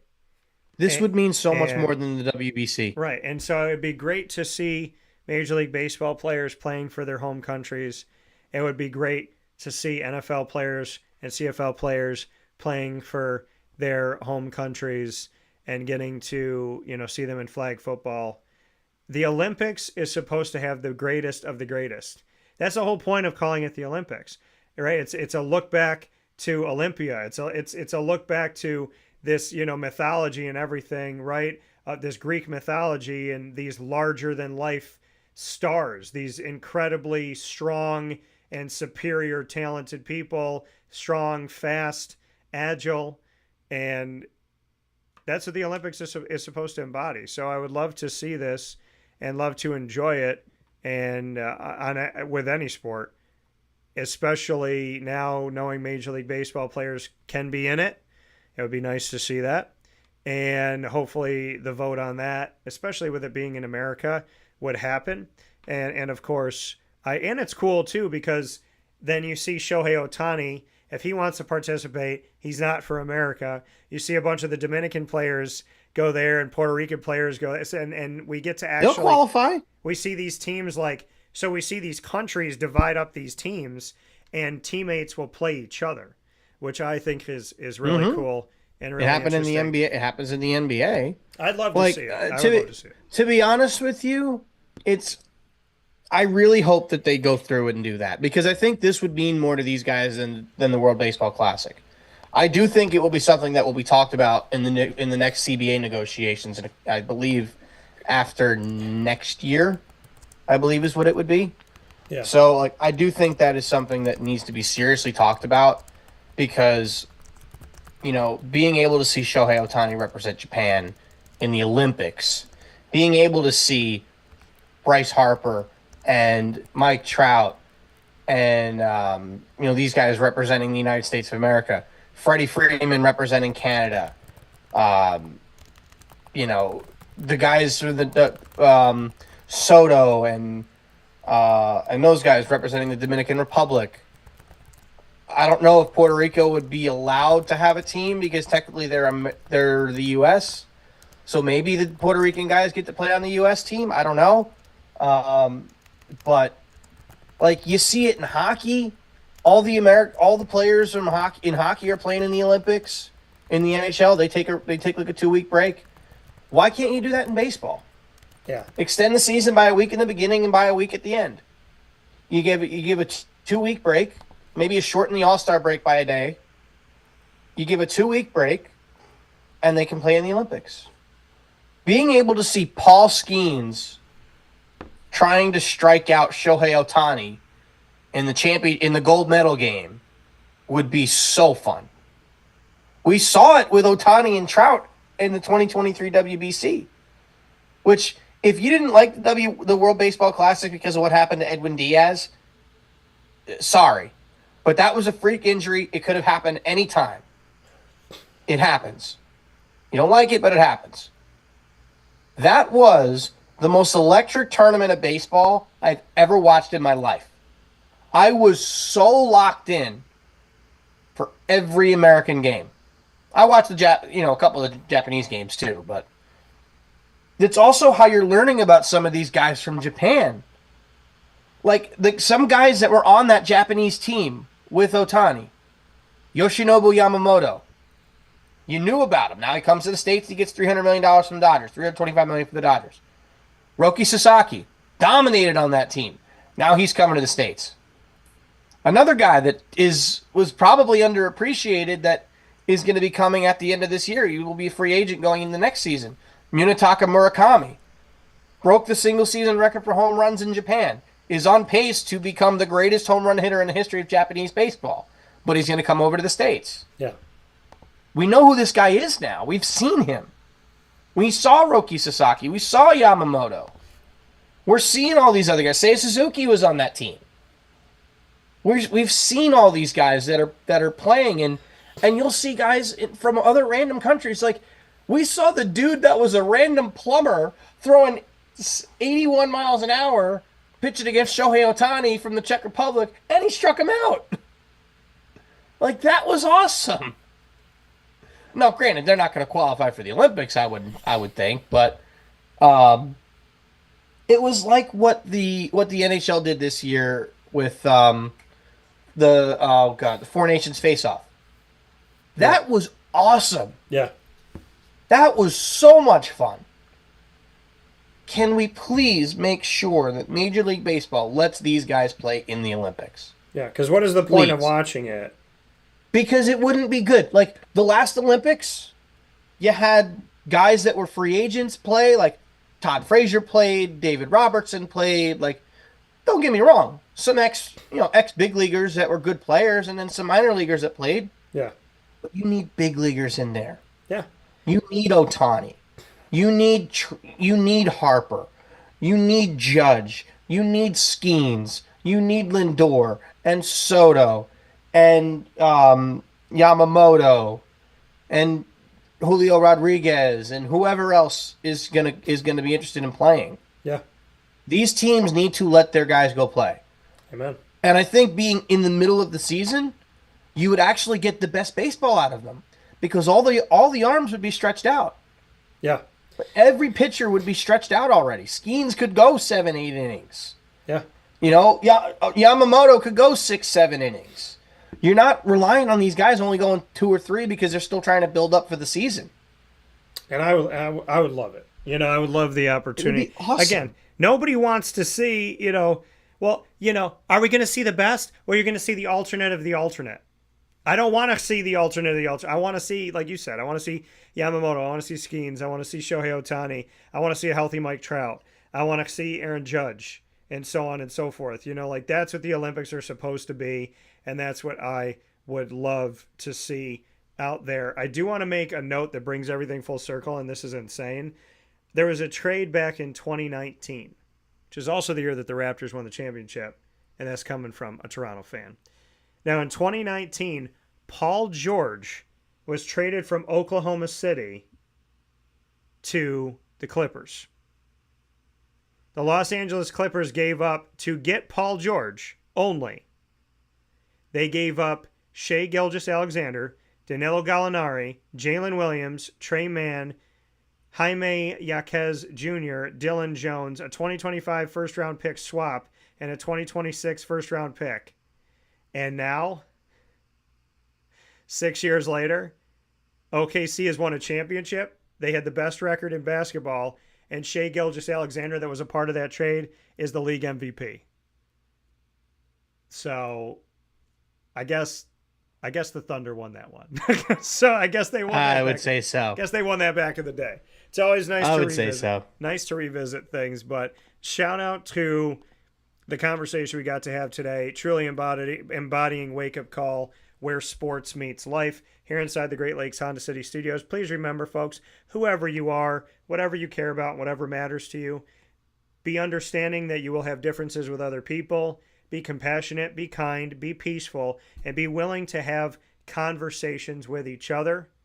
No one is saying to not enjoy a flag or enjoy a banner or enjoy something that celebrates who you are.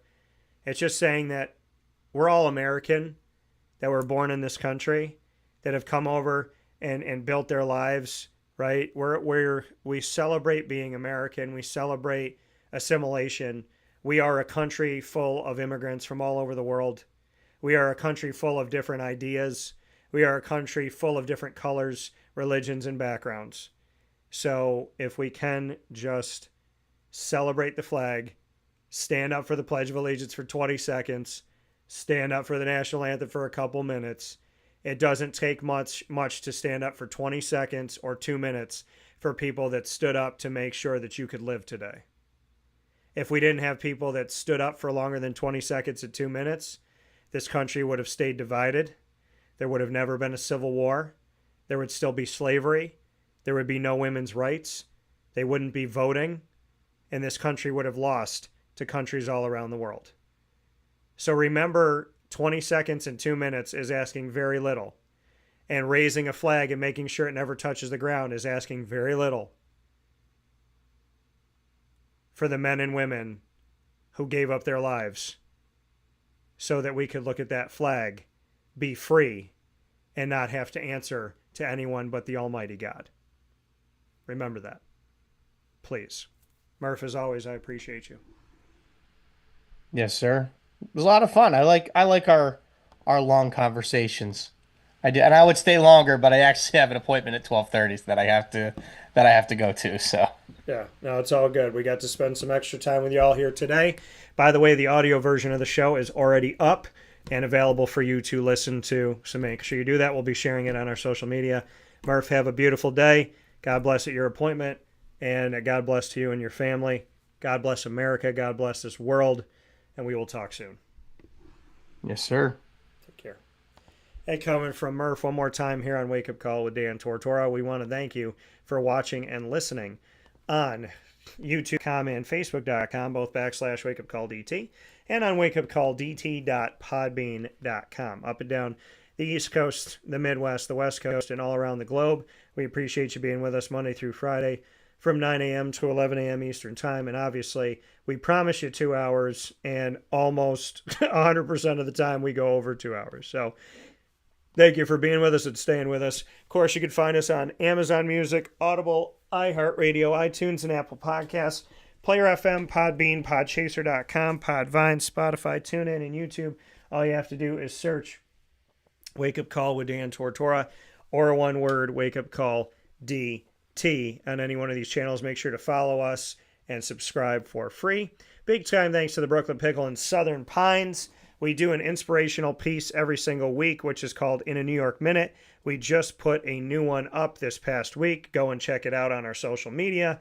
And you can find the Brooklyn Pickle on 1788 Old Morganton Road in Southern Pines, North Carolina.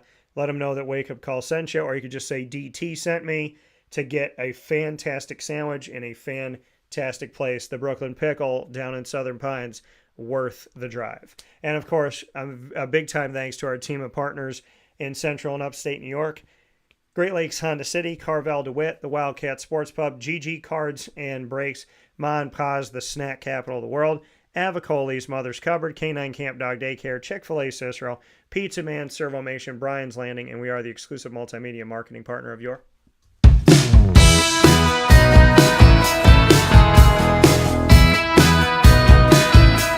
Lemoyne College Dolphins. It's Fins Up every single month on Wake Up Call with Dan Tortora. Find your Dolphins Wednesdays at 9 a.m. Eastern Time. During Dolphin Time, you will hear from student athletes, coaches, administration, future Dolphins, and alumni. You can find it all by going to youtube.com/wakeupcalldt. Click subscribe, hit the notification bell, and find our Lemoyne playlist on our YouTube channel. You will also find the Dolphins by going to wakeupcalldt.com's homepage and underneath the exclusive partners tab. For more information, go to LeMoyneDolphins.com, and as always, Fins Up.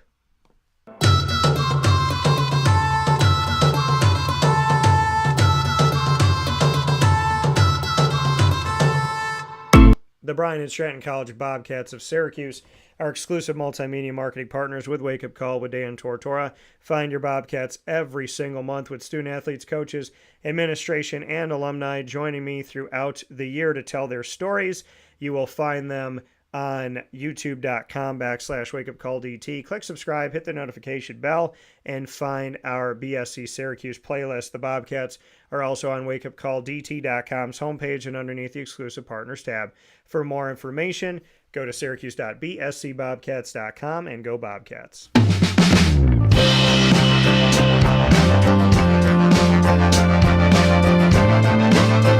The Binghamton University Bearcats are exclusive multimedia marketing partners with Wake Up Call with Dan Tortora. Find your Bearcats every single Tuesday at 10 a.m. Eastern Time. Very excited for what's coming up this Tuesday with Marcus Johnson. Speaking of the Olympics, he has high hopes for his future in the world of track, and you'll get to hear his story this Tuesday, June 24th at 10 a.m. Eastern Time. You'll find all of our content with the Bearcats by going to youtube.com/wakeupcalldt. Click subscribe, hit the notification bell, and find our Binghamton playlist. The Bearcats are also on wakeupcalldt.com's homepage and underneath the exclusive partners tab. For more information, go to binghamtonbearcats.com and go Bearcats. With that being said, I want to thank Murph for being a part of the show today. I want to thank all of you here in America and all around the world. We are different, but we all come from one God. We may like different things, but we all come from one God. We may not agree on everything, but we all come from one God. Remember that. I celebrate the flag. I celebrate good people, kind people, and I pray for everybody. You may not agree with me. I may not agree with you. We may not understand each other. But the difference between me and others is that if we don't agree and I don't understand, I will have a peaceful conversation with you, and I will at least try. I hope that we all learn how to do that, and we start doing that today. Thanks to Murph. Thanks to you. Facebook at WakeUpCallDT, X at CallDT, Instagram at WakeUpCall_DT. For now, from the Great Lakes Honda City Studios, I cannot wait to see you tonight. We will be on site, on location, live tonight, Monday, June 23rd at 6 p.m. on stage with Malik Burks of Baldwinsville Bees football history. He was a running back for the Bees, and I don't feel like he's truly been honored the way that he should be. So we put a spotlight on him tonight. And in our Baldwinsville Bees monthly show that we do at Pizza Man, tonight's all about Malik Burks, his history, and life after football. Come and see him at Pizza Man tonight, June 23rd at 6 p.m. with me on stage on 50 Oswego Street in Baldwinsville, New York. For now, from the Great Lakes Honda City Studios, God bless, no stress, do your best. Have a wonderful day, stay safe, and we'll talk soon.